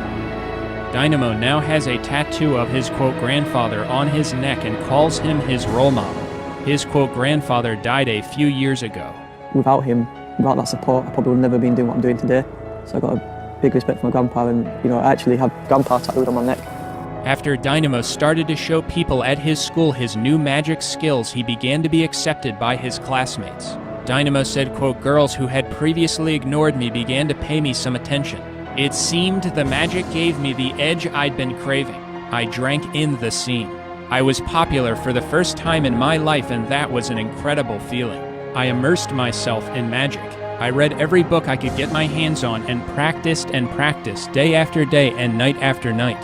Magic literally became my world. In this interview, Dynamo said that magic, quote, gave me the power to bring people to me. It gave me an edge, something to make me unique. The only reason I stood out before was being the smallest kid in school. In another interview, Dynamo said, quote, magic became the one thing in life I could depend on, the one thing that would never let me down. Notice that Dynamo says magic, not God, was the one thing that would never let him down. A very telling statement. Jesus says, quote, and you shall love the Lord thy God with your whole heart, and with your whole soul, and with your whole mind, and with your whole strength. This is the first commandment. Dynamo, speaking of magic, said, quote, you've got to put your heart and soul into it if you want to succeed at this game. Since the age of 12, magic had been my life. It was all I'd thought about all day, every day. Speaking of other magicians, in his book, Dynamo says, quote, after Robert Houdin came the almighty Harry Houdini. To call a magician almighty is a blasphemy against God. Dynamo started his professional career in magic by working in clubs and bars in the UK. In the same interview mentioned earlier, Dynamo also talked about his friends. He said that they were into hip-hop and were making DVDs of rapping and breakdancing. Dynamo said, quote, I thought I want to do what they're doing but with magic. The article then speaks of how Dynamo had a stomach abscess in which he had to spend 6 months in a hospital. Dynamo said, quote, "I had a lot of time on my hands. I realized in there that if I had died, what would people remember me for? My magic was the one thing that would leave me a legacy." Dynamo, quote, "If I had died, who would remember my name? What memorable things had I done in my life? I could have died a few days before, and it struck me that if the worst had happened, that would be it. I'd have my friends and family at my funeral, but who else would care? What mark had I made on the world?" Suddenly, a fierce determination roared inside me. I could either languish in this hospital bed, or I could use this opportunity to do something big. I knew there and then that I had to make my mark before it was too late. Dynamo started suffering from Crohn's disease at the age of 13. Years later, his situation got so bad that half of his stomach had to be removed. One of the kind of setbacks that I got when I was growing up was I got diagnosed with Crohn's disease when I was about 14, 15 years old, which ended up putting me in hospital for 6 months. And in that time, I nearly died. And that was the moment when I decided that when I get out of hospital, I want to do something to leave a legacy, because if I had died in hospital then, what would people remember me for? Most likely that kid who got bullied at school. I decided I'm going to do whatever it is, whatever it takes to make a career in magic. And I suppose that was probably the birth of Dynamo. When I was about 19 years old, that's when I really thought, I had an idea that could actually potentially, put me on a world stage. And I kind of put together this whole master plan. Dynamo said that he thought he might die. He has also openly said that he wanted to become famous and remembered throughout the world for magic. As previously mentioned, Dynamo started practicing magic at around the age of 12. After doing magic for some time, Dynamo probably came to realize that there were spirits or supernatural forces assisting him with his magic. I believe he came to understand that the devil was the one helping. Since he wanted to be famous in the world, I believe Dynamo decided to completely submit himself to the devil to get what he wanted. Here's an interesting clip from a man who said he knew a friend of Dynamo. But he had some sort of difficulty in his life, and he said that, this guy obviously met Dynamo, I'm assuming, and he said, he knew people who knew Dynamo, and he said that Dynamo basically said to whoever that, he's gonna... I guess his situation was so bad, Dynamo's situation was so bad that his life sort of flashed in front of him. So he kind of said that, he said to people around him that, I'm going to make something of myself, see you in a few weeks or few months, I'm going to be famous worldwide or whatever, just kind of bigging himself up a bit, saying that, trying to basically hype himself, come back. Plan big things in the near future.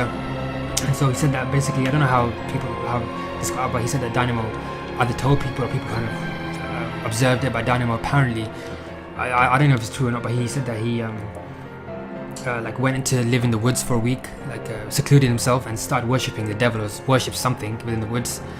And I don't know, he just kind of submitted himself or something like that for a week or a month, I'm not sure exactly. And then when he came back, his career obviously blew up, apparently. But that's pretty much it. So basically, he just went to the woods, started devil worship or something, and came back out and became a big megastar. But he kept talking about it. He was like, Dynamo said that he worshipped the devil, and he said that he was going to become a success, and he did after coming out of the seclusion period. So maybe in the woods. Yeah, he said he apparently stayed in the woods or secluded himself somewhere in the woods. And again, this is not something that I can verify. It's not my information. It's not meant to defame anyone or whatever. Yeah, it's just something that I've heard. I'm not sure if it's true. It could be fake. Dynamo is. Some of his tricks do seem pretty unexplainable. Yeah. But I'm not the kind of guy that I'm a pretty skeptical guy. I like to question everything a lot.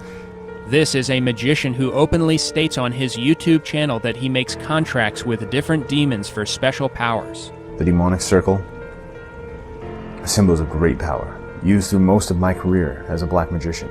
And I have the symbols of the various pacts that I've made with demons throughout my workings as I have walked my own path of embracing the darkness.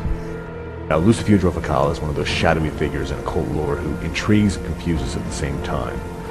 Lucifuge appears in the Grand Grimoire as not just a demon to make a pact with, but as the demon to call when you're going to make a pact. I've heard the name Lucifuge several times. Not once has he ever been spoken of lightly or happily, but always in whispers and followed by warnings. Do not work with this demon. He's too powerful, too evil, too hot for any magician to handle. Of course, such words of warning have always served to stimulate my interest even more. And so, I began to work with this demon. 33rd degree Freemason Manly P. Hall admitted that throughout history magicians have sold their souls to the devil, and in return they receive special powers during their short time on Earth. In his book, The Secret Teachings of All Ages, Hall said about magicians, quote, "By means of the secret processes of ceremonial magic, it is possible to contact these invisible creatures and gain their help in some human undertaking. It is possible to make contracts with spirits whereby the magician becomes for a stipulated time the master of an elemental being. True black magic is performed with the aid of a demoniacal spirit, who serves the sorcerer for the length of his earthly life, with the understanding that after death the magician shall become the servant of his own demon. For this reason a black magician will go to inconceivable ends to prolong his physical life, since there is nothing for him beyond the grave. A man will barter his eternal soul for temporal power, and down through the ages a mysterious process has been evolved, which actually enables him to make this exchange. I believe this is what happened with Dynamo. This is the real secret to his sudden success." They say a magician should never reveal his secrets. But sometimes the secret is where the magic lies. Dynamo is the devil! You're the devil! This is a Fiat auto commercial officially called, quote, "Dynamo Unleashing the Power of X." Dynamo stands in front of a black box and begins to open it. Interestingly, in Greek mythology there is a box called Pandora's box which contained all the world's evils. Is Dynamo opening a symbolic Pandora's box?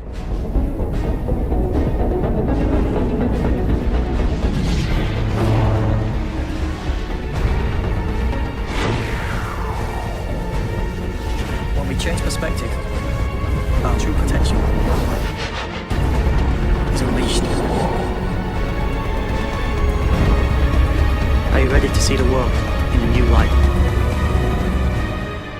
Dynamo probably figured out that the fastest and easiest way to rise to the top of the world in magic is to give himself completely to the devil. In one way or another, I believe he did that, and in return he might be the fastest growing magician in the world. In this next clip, Dynamo says, quote, "Talk of a devil and he will appear." Talk of a devil and he will appear. Right after he says this, Dynamo appears in front of a group of women sitting at a table. He seems to be referring to himself as a devil.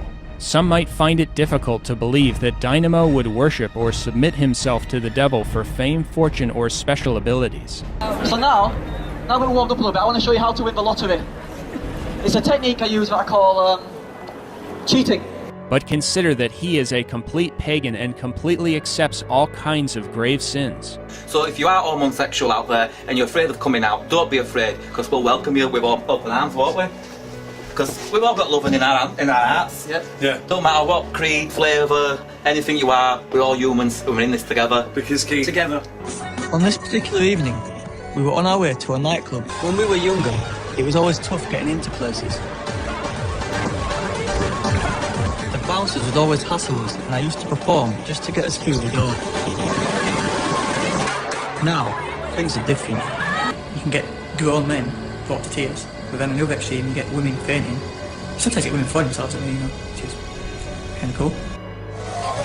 Right now, Fast on stage, Tiny Temper, it's fun amateur beeper, worldwide it's global, that's how we do it.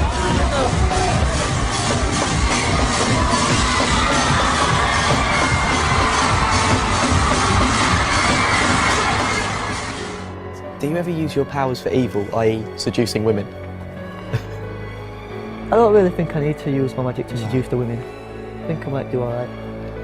Women like the magic, I like the women. We're gonna go to the Big Smoke of London. You doing alright? You bought the condoms? Yeah. I'm in the studio with Ian Brown, yeah? Absolute legend. He's seen everything. He's lived it, you know, the life of sex, drugs and rock and roll. You enjoy Miami though, right? It's awesome. Like, you know, in England right now, it's rainy. Yeah. There's no girls walking around in bikinis. Dynamo, quote, "You can have the best time of your life in LA. 1 minute you can be chilling by a hotel pool surrounded by superstars. The next you're averting your eyes as half-naked ladies run about at pool parties. It's a ridiculous city in many ways and I absolutely love it.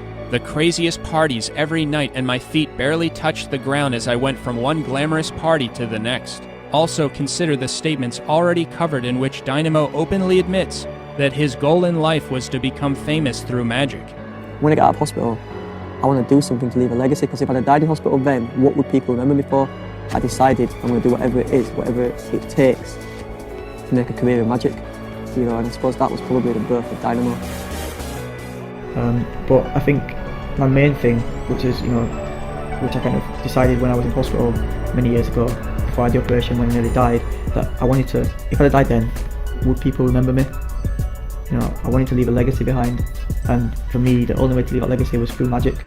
We also know for a fact that Dynamo is open to worshipping spirits, for he promotes and believes in voodoo. Voodoo involves the worship of spirits and elements of nature. Do you guys believe in voodoo?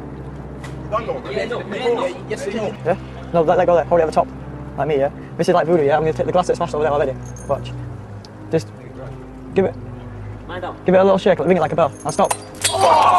Dynamo, speaking of New Orleans, says, quote, "I think it's one of the most amazing places I've ever been to. New Orleans is a very magical, mystical city. Voodoo has been a part of New Orleans for over 2 centuries. Dynamo's 2013 autobiography is called Nothing is Impossible. This is a picture of the book signed by Dynamo. Notice that Dynamo marks his signature directly on his forehead. The Bible says that those who are marked by the beast receive a mark on their right hand or forehead. Mike Super is another top-ranked magician in America.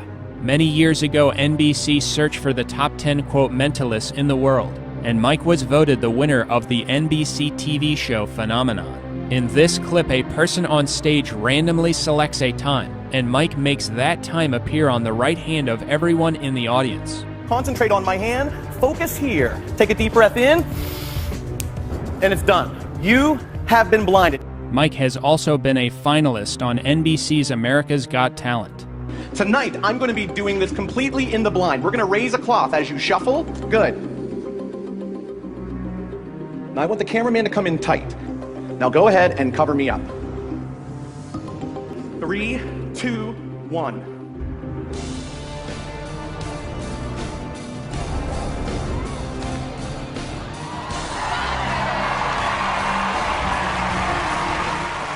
Howard, I delivered you a prediction yesterday. You have it and have guarded it, yes? I have it. Tear it open for me, please. It's going to be important later. Shuffle those cards as best as you can. You'll allow 8 cards face down in front of the stand. One at a time, go. Okay.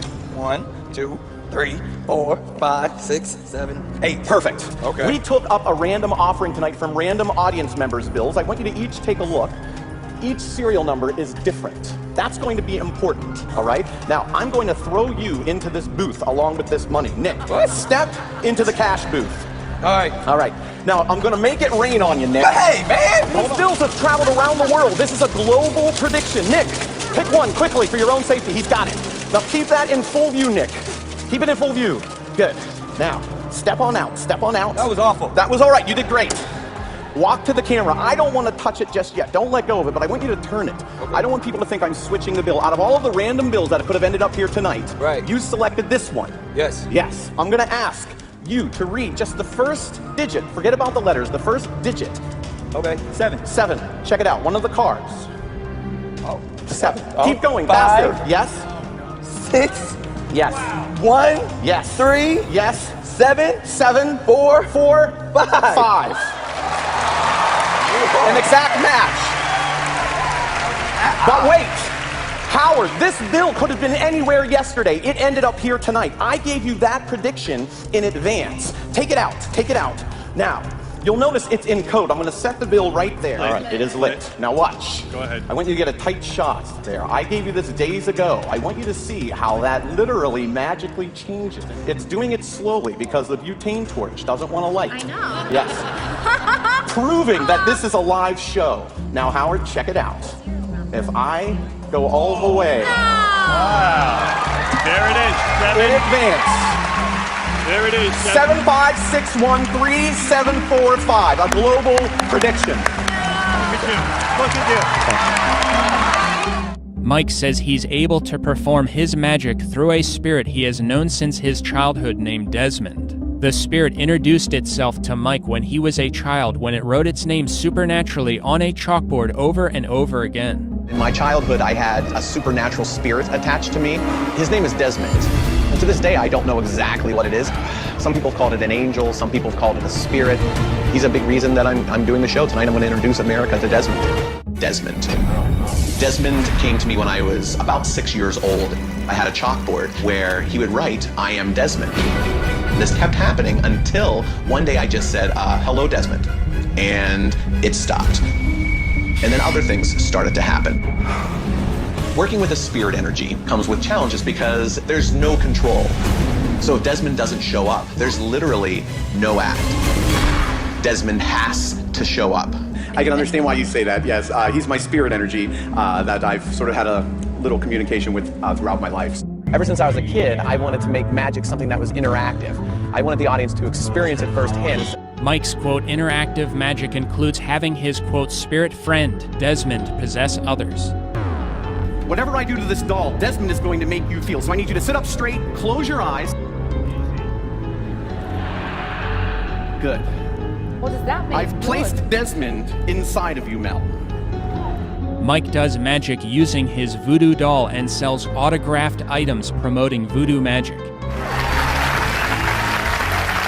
Well, thank you, everyone. Tonight, we're going to delve into a supernatural world, an ancient religion of voodoo. I have brought with me my voodoo doll. I need to know, do you believe in voodoo magic? Andy, you let them know when you feel it, man. You let them know. Even though Mike promotes and practices voodoo in this 2014 interview, he claims to be a Christian. Incredible. Mike goes on to speak about who Desmond might be. Quote, "I just quit trying to figure it out," Mike says, laughing. "It's always been a part of my life." So Mike still doesn't know what Desmond is, and he has given up trying to figure it out. Again, the name of the spirit that enables Mike to do all his magic calls itself Desmond. If you simply drop the S and the D in Desmond's name, you find out what Desmond really is: demon. It is only through a demon that real supernatural magic takes place. Matt Franco was the 2014 winner of the national TV show America's Got Talent. He was the first magician to ever win the show, beating out nearly 100,000 acts. He won $1 million. Howie, you and I haven't prearranged anything? Nothing. I don't claim to be an artist, but I'm going to try to paint a picture for you. All of you, right now. Watch.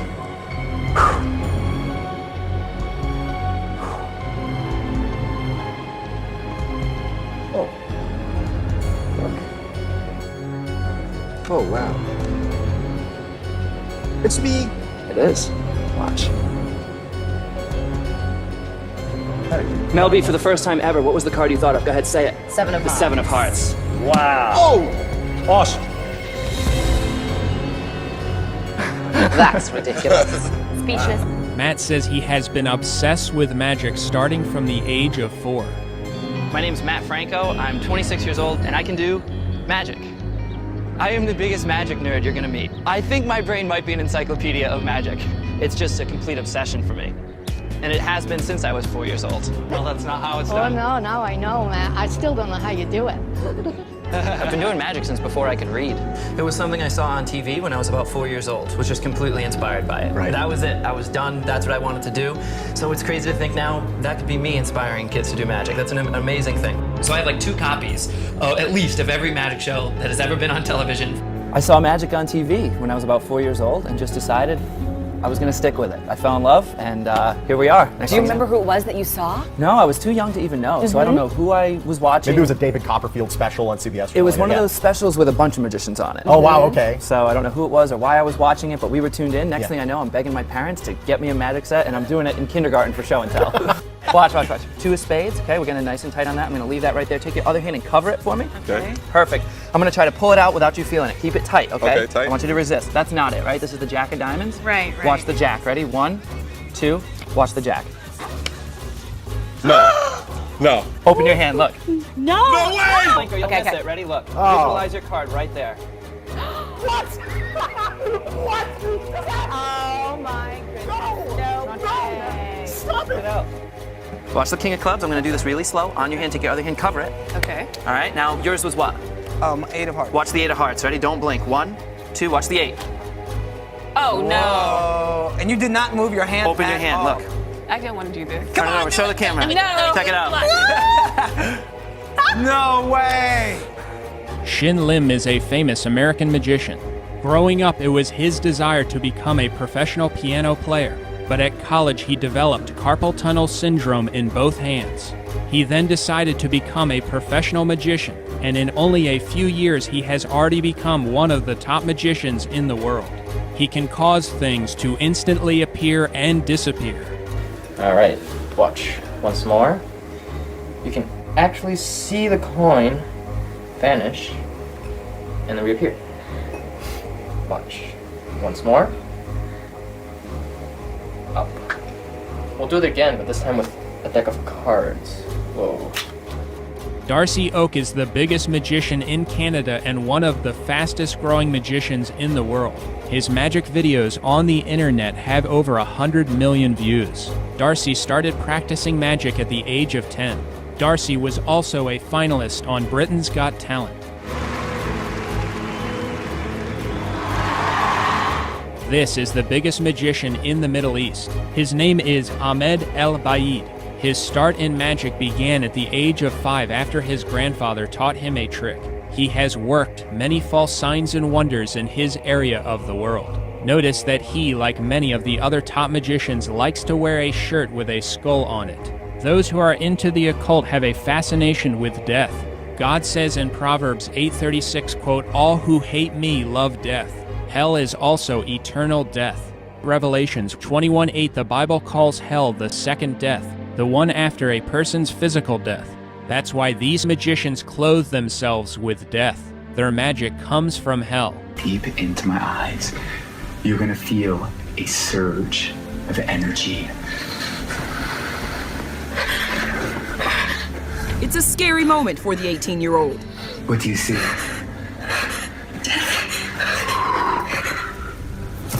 We were just backstage, and she said, "Chris, can you do something with me?" You know, and I kind of got inside her mind, and she saw death in me, and she completely lost her mind. She completely freaked out. What was that? People see different things. What was that? It's what you saw in me. I want them to see and smell death. Revelations 21:8, quote, "But the fearful and unbelieving and the abominable and murderers and whoremongers and sorcerers and idolaters and all liars, they shall have their portion in the pool burning with fire and brimstone, which is the second death." Notice that sorcerers are specifically named among those who will receive eternal death and everlasting fire in hell. I've had this nightmare of dying in the fire. Jesus describes hell as a place of never-ending fire. Revelations 14:11 refers to those in hell who have no rest day or night. The Greek word for sorcerer could also be translated as magician. The magicians I have covered were taken over by demons and possessed as a result of involvement in the occult or a desire to interact with spirits. They may have also gotten possessed by being in a state of grave sin or deliberately opening their minds up to the devil. Those are just some of the ways that demons have possessed individuals such as magicians. It is during the process of demonic infestation and interaction that a regular magician who previously could only perform tricks by natural acts of deception becomes a sorcerer, even though he is still called a magician. Through demonic influence and the help of evil spirits, the sorcerer-magician is able to do things that defy a natural explanation. In this clip, magician Matt Franco thanks a person on TV for calling him a sorcerer after one of his, quote, magic tricks. You are like a sorcerer. Thanks, Kelly. You are a sorcerer. I was just saying that it's original illusions that have more in common, like the special effect wizard beads. As a practitioner in the art of conjuring, I'm actually able to do things now that, as a kid, I could only dream about. This is like Harry Potter for real. Dynamo's not a musician himself, he's a magician. Like a modern-day Merlin, let's say. Would you say that? Yes, that's good. I like that, yeah. New and aspiring magicians who desire to learn how to perform the most elite magic acts may at first think that it's a skill one can acquire through lots of hard work. For most magicians, they start out in magic simply with tricks that don't utilize supernatural assistance. The amateur magician enjoys the power or thrill he gets when performing the trick. He also enjoys the astonishment and wonder he causes in others who can't figure out how he did it. This can provide a strong temptation to move up to the next level, to do what it takes to be even more successful in astonishing and impressing others. Some magicians may then aggressively search for the quote secret knowledge that enables them to do more, with some being willing to do almost anything to become a top magician. When I was a kid, my dad was messing around with cards. I'd pick one, he pulled it out, and it was my card. I experienced that feeling of like, how did you do that? And I wanted to do that to other people. If the magician is aggressive in his search, he will discover that reaching the highest level of success in magic involves dabbling in the occult, submission to or contact with a spirit. If that happens, the demon can enter the person or strongly influence or control him. This is why we see the top magicians immersing themselves in the occult, seances, contacting spirits, etc.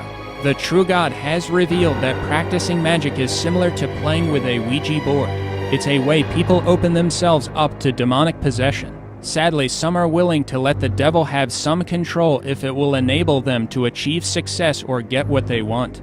The more a magician is open to the devil's influence, the more thoroughly the devil will control or influence him. The devil wants people involved in magic, but he won't get many interested in it if his top performers, his sorcerers, are doing things like foaming at the mouth. No, he wants his top magicians to come across as balanced, down-to-earth men, normal people who have cool skills. Don't burn us magician guys, we're just guys doing cool stuff, you know? The devil has gradually introduced the masses to the diabolical false religion of magic by presenting magic as if it's harmless fun and entertainment. But Satan uses magicians to deceive people and lead them to hell. In the Old Testament, Aaron turned his rod into a serpent before Pharaoh. Pharaoh's magicians were also able to turn their rods into serpents. But then Aaron's rod devoured the magicians' rods. Jesus warns that in the last days, quote, there shall arise false Christs and false prophets, and shall show great signs and wonders, insomuch as to deceive, if possible, even the elect. The signs and wonders Jesus mentions can include things such as false miracles. The magicians covered in this video certainly fit this prediction. Now that you've seen it, my dear, now that you've all looked at it carefully, may I show you a miracle?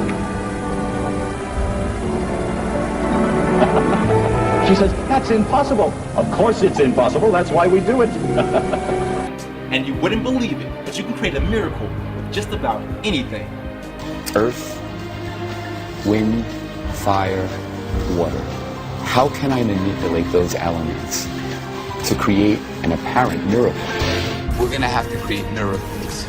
You know, I'm gonna create miracles in the audience. And you see miracles literally inches away. I don't even know what you did. That's not even a trick, is it? It's not a trick. What I do is not tricks. Some people perceive it to be supernatural. So I don't want people to be tricked. I'm not showing them a trick, it's about magic. David Blaine, quote, Robert Houdin's theories of magic were what intrigued me the most. His notion that a magician is an actor who plays the part of someone with supernatural powers. Again, Jesus describes those who do these false signs and wonders as false Christs and false prophets. These magicians work wonders that some believe are similar to what Jesus did. They cannot do what Jesus did, but God allows the devil to use magicians to perform numerous signs that deceive people. They are false Christs performing false signs and wonders. They are attempting to either replace Christ or claim that they are like him while preaching a false gospel. Who's the greatest magician, Dave, besides yourself? David Blaine. Jesus Christ. In the next clip, Criss Angel is angry because he feels Magician Dynamo stole his signature pose, which Criss says he got from Jesus. But he even steals my tableau, my pose, you know. Now, I didn't invent that pose. That's depicted by Jesus Christ, but I was the guy to do that in magic, you know. And the way that I look and my image. Criss says that he's the one who originally started using that pose in magic. When Jesus was crucified, his flesh was pierced with nails and he hung on a cross for 3 hours. It's interesting that on one occasion, Criss Angel had hooks inserted into his back and then attached to a helicopter so that he could fly around in the air in his, quote, signature pose. He did something similar on another occasion. He described it in his book saying, quote, I hung for 3 hours. This is Criss Angel's Las Vegas dressing room for his show Believe. As you can see, Chris put up on his wall this blasphemous cross with his skull head image on top of it. As you can see on chrisangel.com, Chris describes this image as the, quote, Chris Angel skull logo.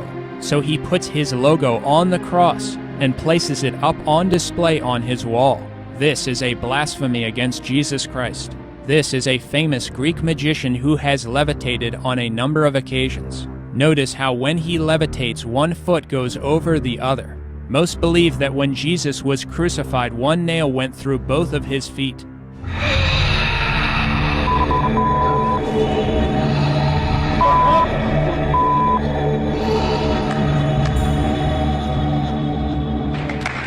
David Blaine is also a false prophet and a false Christ.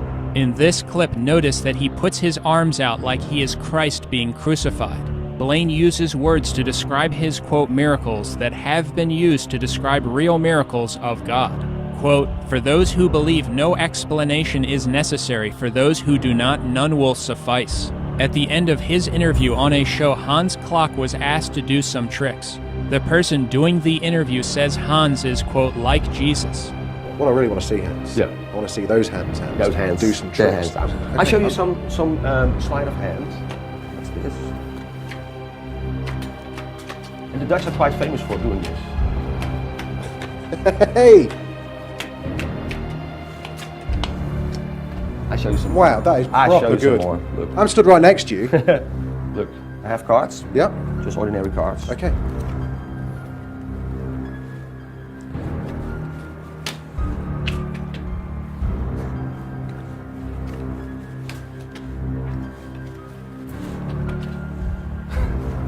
What's this? What? This? We do this for the camera? Yeah.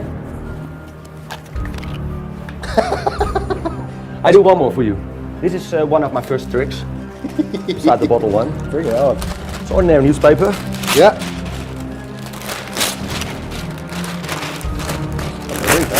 Oh. So. He's actually ripping this, by the way. Yeah. Thank you for telling the audience. Here we go.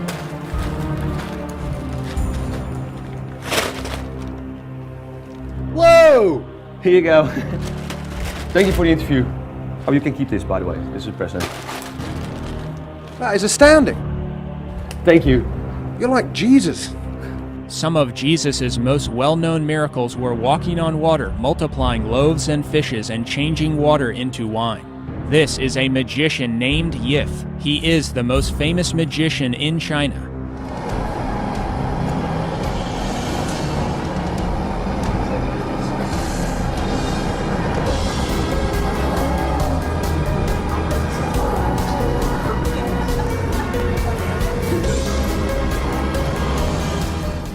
He has appeared to change water into wine. He says that Jesus was a magician like him who lived 2,000 years ago and performed this miracle.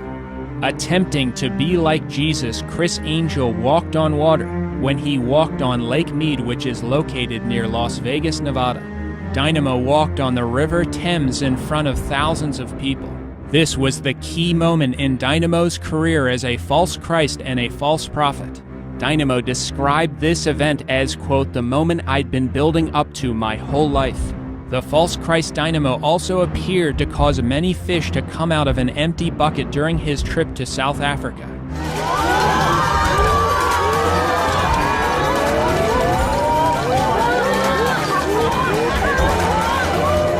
They've been looking for a new street magician, and that guy is me. I'm gonna let you know that right now. Jabreezy. And I've been thinking about changing my name to Jabreezus, turning water into wine, walking on water, and Chicago's been down with that for a minute. It's your boy Jabreezy, or Jabreezus, and tune in to watch another Jabreezy episode. And we're gonna call these, like, I guess, verses from a Bible. So this is like chapter 1, verse 1. Comment down in the comment section below, blessed by Jabreezus. If I get about 100 comments that says blessed by Jabreezus, I'll go ahead and do this on the street. Tune in tomorrow, Monday through Sunday, for another awesome magic trick. Also, make sure you go ahead and get you a Jabreezus shirt on my website. At the age of 13, I got diagnosed with Crohn's disease, so I wasn't able to go outside for about a good 2 years. So I said, if I get one more chance, I want to do magic because I want to make my impact on this world. If the pen is here, then that must mean that the pencil is here. Watch this.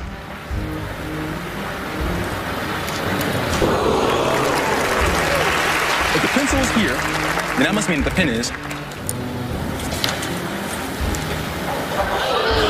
here. So to get this started off the right way, I'm gonna do a magic trick to some ladies, man. Because I'm a ladies man. And the first trick is gonna be with the condom. Wait, let the camera get close in on this. Check it out, watch. Watch the condom.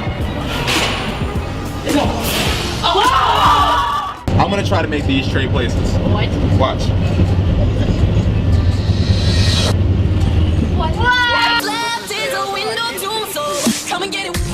And I have something inside my pocket. Let me see if I can get it. I'll keep it nice and low. Is that a movie doll? Let's get to the trick that we've all been waiting for. Voodoo. Is that starting to burn a little bit? Feel your hand warm enough? Kind of, yeah. It feels warm. Wait. Open up your hand. These false miracles show that these magicians are most certainly among those false prophets and false Christs whom Jesus said would arise and perform great signs and wonders to deceive people. Here is Dynamo levitating in front of Christ the Redeemer statue in Rio. In his book, Dynamo shows a picture of himself wearing a shirt that says, quote, "I am the future," with an arrow that points to himself.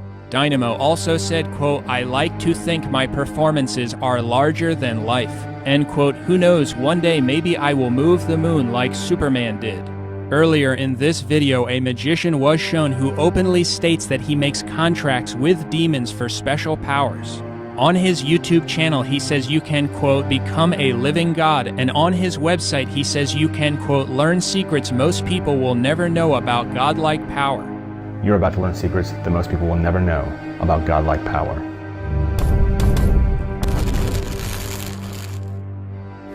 I want to tell you about a working that I recently did with Lucifuge Ruopakal, one of the most intense demonic entities I've ever worked with. The devil's original temptation and promise in the Garden of Eden was, quote, "You will become as gods if you disobey God and eat the forbidden fruit." Throughout history, there have been those who, in order to have success, talent, fame, or fortune, have been willing to sacrifice their souls. Consider the following statements from some of the world's most famous magicians. They indicate a willingness to do almost anything to get what they wanted in this world. If I said to you, your only time and condition of winning Britain's Got Talent, if you did the trick topless, would you take that on? If I had to take my shirt off to win the show, I'd take my pants off to win the show. You know, you want to embrace all of it. You want to live for the moment, right? Chris Angel, quote, "I so desperately wanted to achieve my dreams, I didn't care how it came. I'd do whatever I could to be in front of an audience. I fantasized about fame all the time. I usually found myself staring out the window of our family van, imagining myself on all of the billboards that dotted the sides of the Long Island Expressway. I daydreamed it was me up there in the Calvin Klein or Coca-Cola ad. I'd imagine my face on the body of the models. I tried to feel what it was like to have thousands of people stare at a billboard with my image on it. My ego is never satisfied. I thought back to the first time I came to Las Vegas 10 years ago. I was driving the cheapest rental car I could find down the strip, dreaming how someday I would be headlining in Vegas like Siegfried and Roy and Lance Burton. I fantasized about my own marquee, my name up there in lights. I've always been willing to do anything and everything to assure my own success. Dynamo, speaking of when he was a child, said, quote, "I would have given anything to walk on water." In this picture from Dynamo's book, Dynamo looks out at a multitude of boats and other property and says, quote, "One day this will all be mine." Dynamo, quote, "I want to change the face of magic. I want in years to come when someone mentions the word magic for people to instantly think of Dynamo. If you look at my predecessors, whenever you think of magic, the image of David Copperfield comes to mind. But in 100 years, when I'm long gone, I want people to think of my name like they think of Houdini. I want to leave a legacy that is that strong. I'm getting record-breaking viewing figures and winning awards left, right, and center." It doesn't matter what happens, as long as people remember the name. And that stuck with me, and now, from here on in, it doesn't matter what happens. As long as people remember the name Dynamo in years to come, and Dynamo becomes synonymous with the word magic. I really want people to believe in my magic because then anything is possible. At the end of his book, Dynamo says, quote, "I'm not meant to be able to walk on water or fly through the air, but I do. I'd urge anyone else to truly believe they can do whatever they want to. Nothing is impossible. As mentioned earlier, Dynamo's 2013 book is called Nothing is Impossible. The Bible also uses almost the exact same words. However, the big difference is that it says nothing shall be impossible with God. God is the only one with whom all things are possible. The limited signs and wonders performed by these magicians with the help of the devil are simply what God allows them to do, because he gives men free will and allows them to be deceived and used by evil spirits. Knowing if you believe and you want it enough, nothing's impossible. As a magician, I think everything is possible. Belief that anything is possible. Criss Angel quote, "My work is to make you believe that anything is possible. An overwhelming desire to accomplish whatever you set out to do, even if it means risking your life.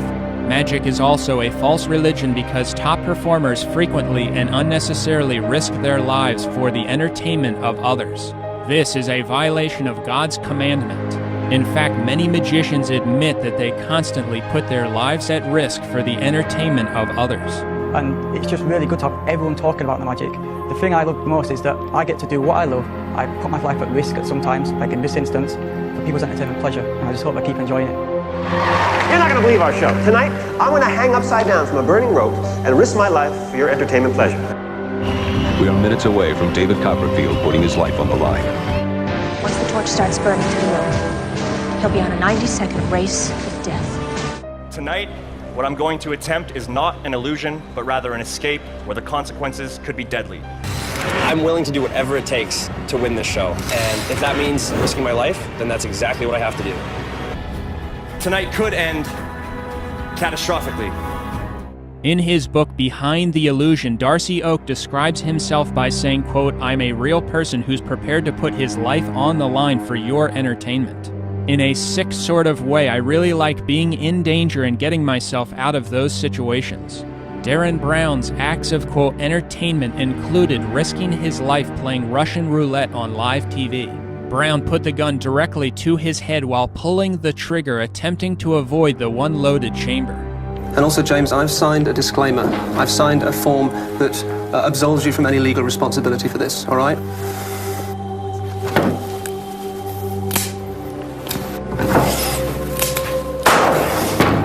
Criss Angel, quote, "I know my family worries about me and my insane attempts at life or death situations." Yes, the show is incredibly dangerous. I put my life on the line when I do a lot of these demonstrations. And this season, more than ever, I felt like, is this going to be the demonstration? It's going to be the nail in my coffin. It was nuts, but I knew that if I was going to die, I was going to die doing my art form. Say that, people don't really push their own limits of what is possible. I really am possessed with pushing my own envelope. I'm going to push it too far one day. Pain is a beautiful thing. When you feel pain, you know you're alive. People can watch me do it and experience it through me, because I obviously wouldn't want anybody to try this at home. This is like life or death. Making a conscious decision to go forward with what I do, and if that should happen, then that's the consequences of playing with fire. Anything I have to do, put my body in harm's way to do anything, I do it for these guys and girls. In this clip, Dynamo says he is willing to die while performing magic because it may actually help spread the false religion of magic. I believe magic is an art form, and I want to completely try and progress the art and move forward with it. So, I've got to push myself out of my comfort zone. Yes. And, if I die for the art, well then at least I'll have pushed it forward and I'll be remembered. That's where we would disagree on this subject. You don't want to die for your art. Stephen, what's going on with you? I want to leave a legacy. The most terrifying thing I've done whilst filming Magician Impossible was a few weeks ago, actually, in LA. I was on top of the LA Times building, leaning over the edge, just before I walked down the wall. And it was terrifying. It was exhilarating all at the same time, but it was scary. My next stunt that I'm working on is much more dangerous than the ice was. And the next stunt, I could easily die if anything goes wrong. So I'm going to do that here. What I'm going to do is I'm going to get roped up, cuffed up by the police, locked up. I'm going to have lead boots strapped on like the mobsters, the gangsters used to drown the bodies in the river. And I'm going to be attached to a helicopter or put off the top of the Tower Bridge. We'll be released straight down into the river. Now when you hit water from that high, it's like hitting pavement. It's very serious. When you hit it that high, if you're off 1 centimeter, you're dead. The trouble is, I mean, what's next? I mean, the sort of path that you're on, it's getting more and more dangerous, isn't it? We want you around, Dave. Well, the next one I decided I'm going to take all safety measures out. So the way the safety divers were able to jump in and invade the space because they were worried for me. The next one, there will be no ability for anybody to enter. So it's me either doing it or not doing it, but nobody can interfere. I'd rather come out in a body bag than come out in the middle of it. Some people think I have a death wish. For me, when I confront death is when I'm most alive. David Blaine, quote, "I appreciated Chabert's act because he was really risking his life. After I was buried alive for a week, I knew I had to do something that was far more dangerous." Let's see how it really looks like it's almost... Yeah, it's in there. Okay. You can see the bottom. Is it possible to see? Through the top. See it going through. Yeah. Oh, you know what you could do? Here, you could pull it out for me if you want. On a number of occasions, Blaine has stuck sharp objects right through parts of his body. Not only does he have no pain while he does this, there is no blood and no evidence of an entrance or exit wound when the blade is taken out. See how it looks like. That's the worst thing I've ever seen in my life. What are you doing? See how really believable. Oh. I'm not good with this. That's crazy. You see that? How are you... Wait, what do you mean, how are you doing it? You've stuck a needle through your arm. It looks pretty real, right? Sorry, I don't understand. How is that not real? What do you mean it looks pretty real? Well, it looks really real, right? I don't understand. Right, okay. Obviously, if that is a trick, how is that a trick? How is that not a needle going through your arm? You know what, Ricky, here, do me a favor. Grab the needle right here. Yeah? And pull it out so you can see the magic trick. Go ahead, grab it. Yeah, good. Grab What do you it. mean? Yeah, grab Pull it out all the way it's come? Yeah, pull it out. Good. Just pull it right out. Right, okay. Pull it out. Is that needle going through your arm? Well, pull it out and you'll see how it works. Pull it. I don't understand. Pull. Pull. Oh, David, what have you done? Are you a maniac? This is real. Sorry, this is real. That's real. That's not a trick. There was a man from the Netherlands named Miran Dajo. Hanging around pubs, he made money by letting people pierce his body with, quote, dagger-like objects. He also swallowed glass and razor blades. He was also able to have swords and other items pass right through his body, quote, astounding the medical community. Dajo allowed doctors themselves to pierce him. Dajo even ran several laps in front of doctors with a blade right through his body. He said he could do this because he had, according to Dajo's assistant, the help of several guardian angels. Dajo said his message and mission was to unite mankind. During Dajo's early years, he had all sorts of, quote, paranormal experiences and claimed to be a prophet. In 1947, headlines read that Dajo was, quote, like a second Messiah. Dajo's angels would tell him what tests he had to subject his body to. In 1948, these angels told Dajo to eat a steel needle. Shortly after he did this, one of his arteries ruptured, killing him. When the devil has concluded that he has used a magician long enough, he may decide to kill him. If God allows the devil to kill the human instrument he's using, that person dies and descends into the eternal torments of hell. The angels that were helping Dajo during his life were fallen angels, that is to say, demons. The Bible says that Satan will transform himself into an angel of light in order to deceive people. Practicing the false religion of magic, which is of the devil, not of God, is similar to eating the forbidden fruit. It is to accept the same kind of, quote, offer the devil made originally in the Garden of Eden. This offer has been made throughout all of human history. If you just break God's law, Satan says, quote, you shall be as gods. I'm not him. I'm Jabri, the guy. I created angels. I'm the king of the world! At that one moment, you know, I look at people's faces, you can kind of start a religion at that moment. You're David Copperfield, one of the best magicians of all time. How are you feeling? I'm feeling very good. It's warm out. Thank you for the weather. You can give me credit for the weather because, you know, I'm a magician. I could make it happen if you want to give me the credit. That's true. Well, I think magic in itself, obviously, is taking Mother Nature and turning it upside down. You know, it's taking Mother Nature and saying, hey, ignore the rules that life gives you. You know, the fact that you can't float and you can't disappear and you can't be sawed in half and things aren't supposed to appear and disappear. That throw that out the window, and we're going to disarm you and suspend your disbelief, leave your doubts at the door, and we're going to show you something fantastic. That's obvious. That's what I'm going to do, no matter what. Magic is everywhere, in everyone, in every place, everything. You know, magic as a kid gives you the ability to do things that adults don't understand. So that's power. Magic is power. It gives you the ability to do something that other people don't know how to do. I had the world at my feet. I was living the dream, and it seemed like nothing could stop me. What do you say to people that kind of think there's something else behind your magic, another force behind your magic, or something that helps you create these illusions? Maybe there is. By accepting Satan's offer, some of these magicians have received the ability to perform great signs and wonders.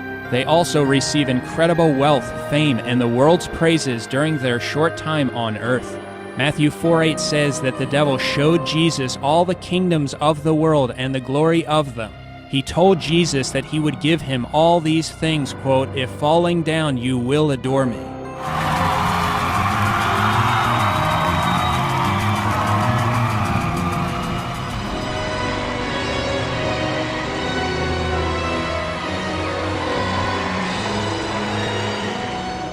These magicians receive what some believe is paradise on earth.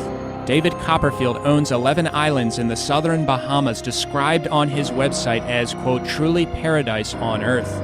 On his website, davidcopperfield.com, Copperfield has a quick video tour of his islands. The link is called Enter Paradise. Right above that, there's another link to a website dedicated to his islands. That site provides much more information. The first thing that you see on that site is Discover Paradise. In the message from David's section, Copperfield says about his islands, quote, "I invite you to enjoy these images of paradise." Who's the best in the world? Copperfield's definitely up there. He, you know, in his heyday, he was untouchable. And the guy, he owns an island because of magic. So we're gonna hit the town and have some fun. Thank you so much. Wow. Heaven. I travel so much nowadays. It seems like my feet hardly touch the ground. Ooh. From city to city.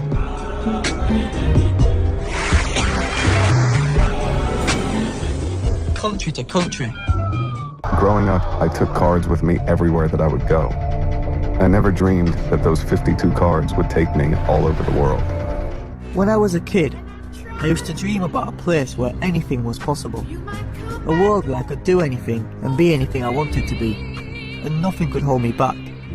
So I became a magician, a master of the impossible, and somehow my dream came true. These magicians have been used by Satan to get people involved with the occultic false religion of magic. The devil wants people to practice or endorse it. He also wants people to praise those who engage in the demonic art of sorcery.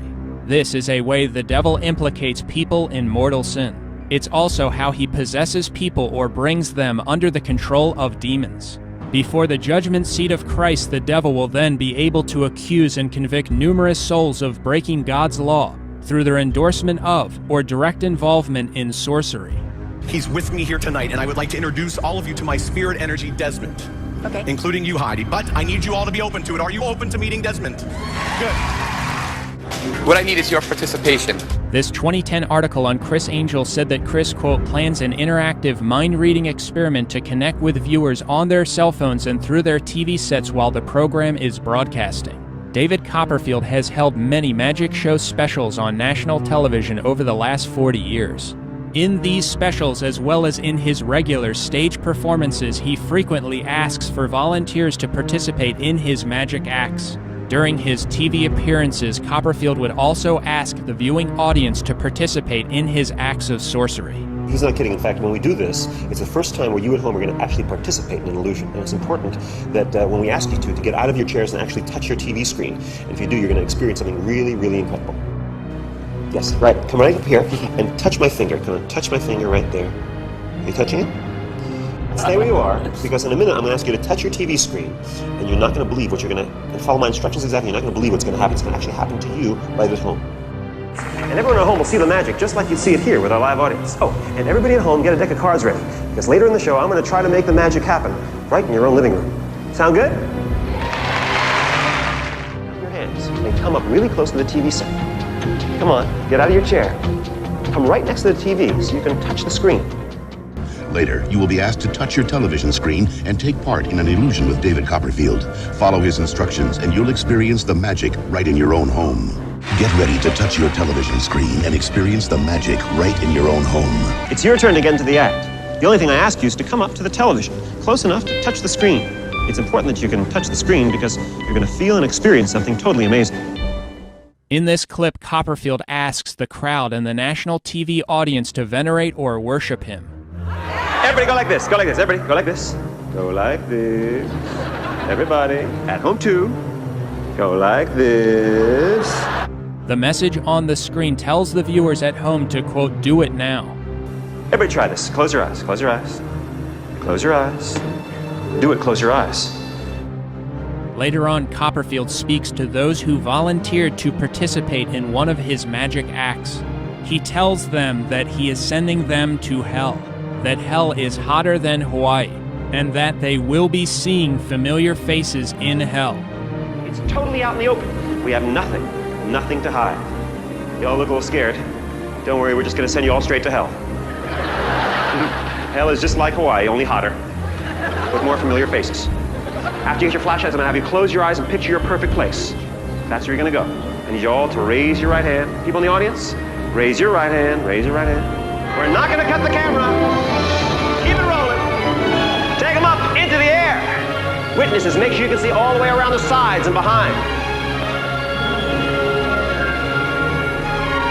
Brooke, over here, Brooke. Stick your hand up the side, right here. Down, down, down, down, down. Good, take this flashlight. And both of you take your seats and tell me when you're ready. Then close your eyes and picture your perfect place.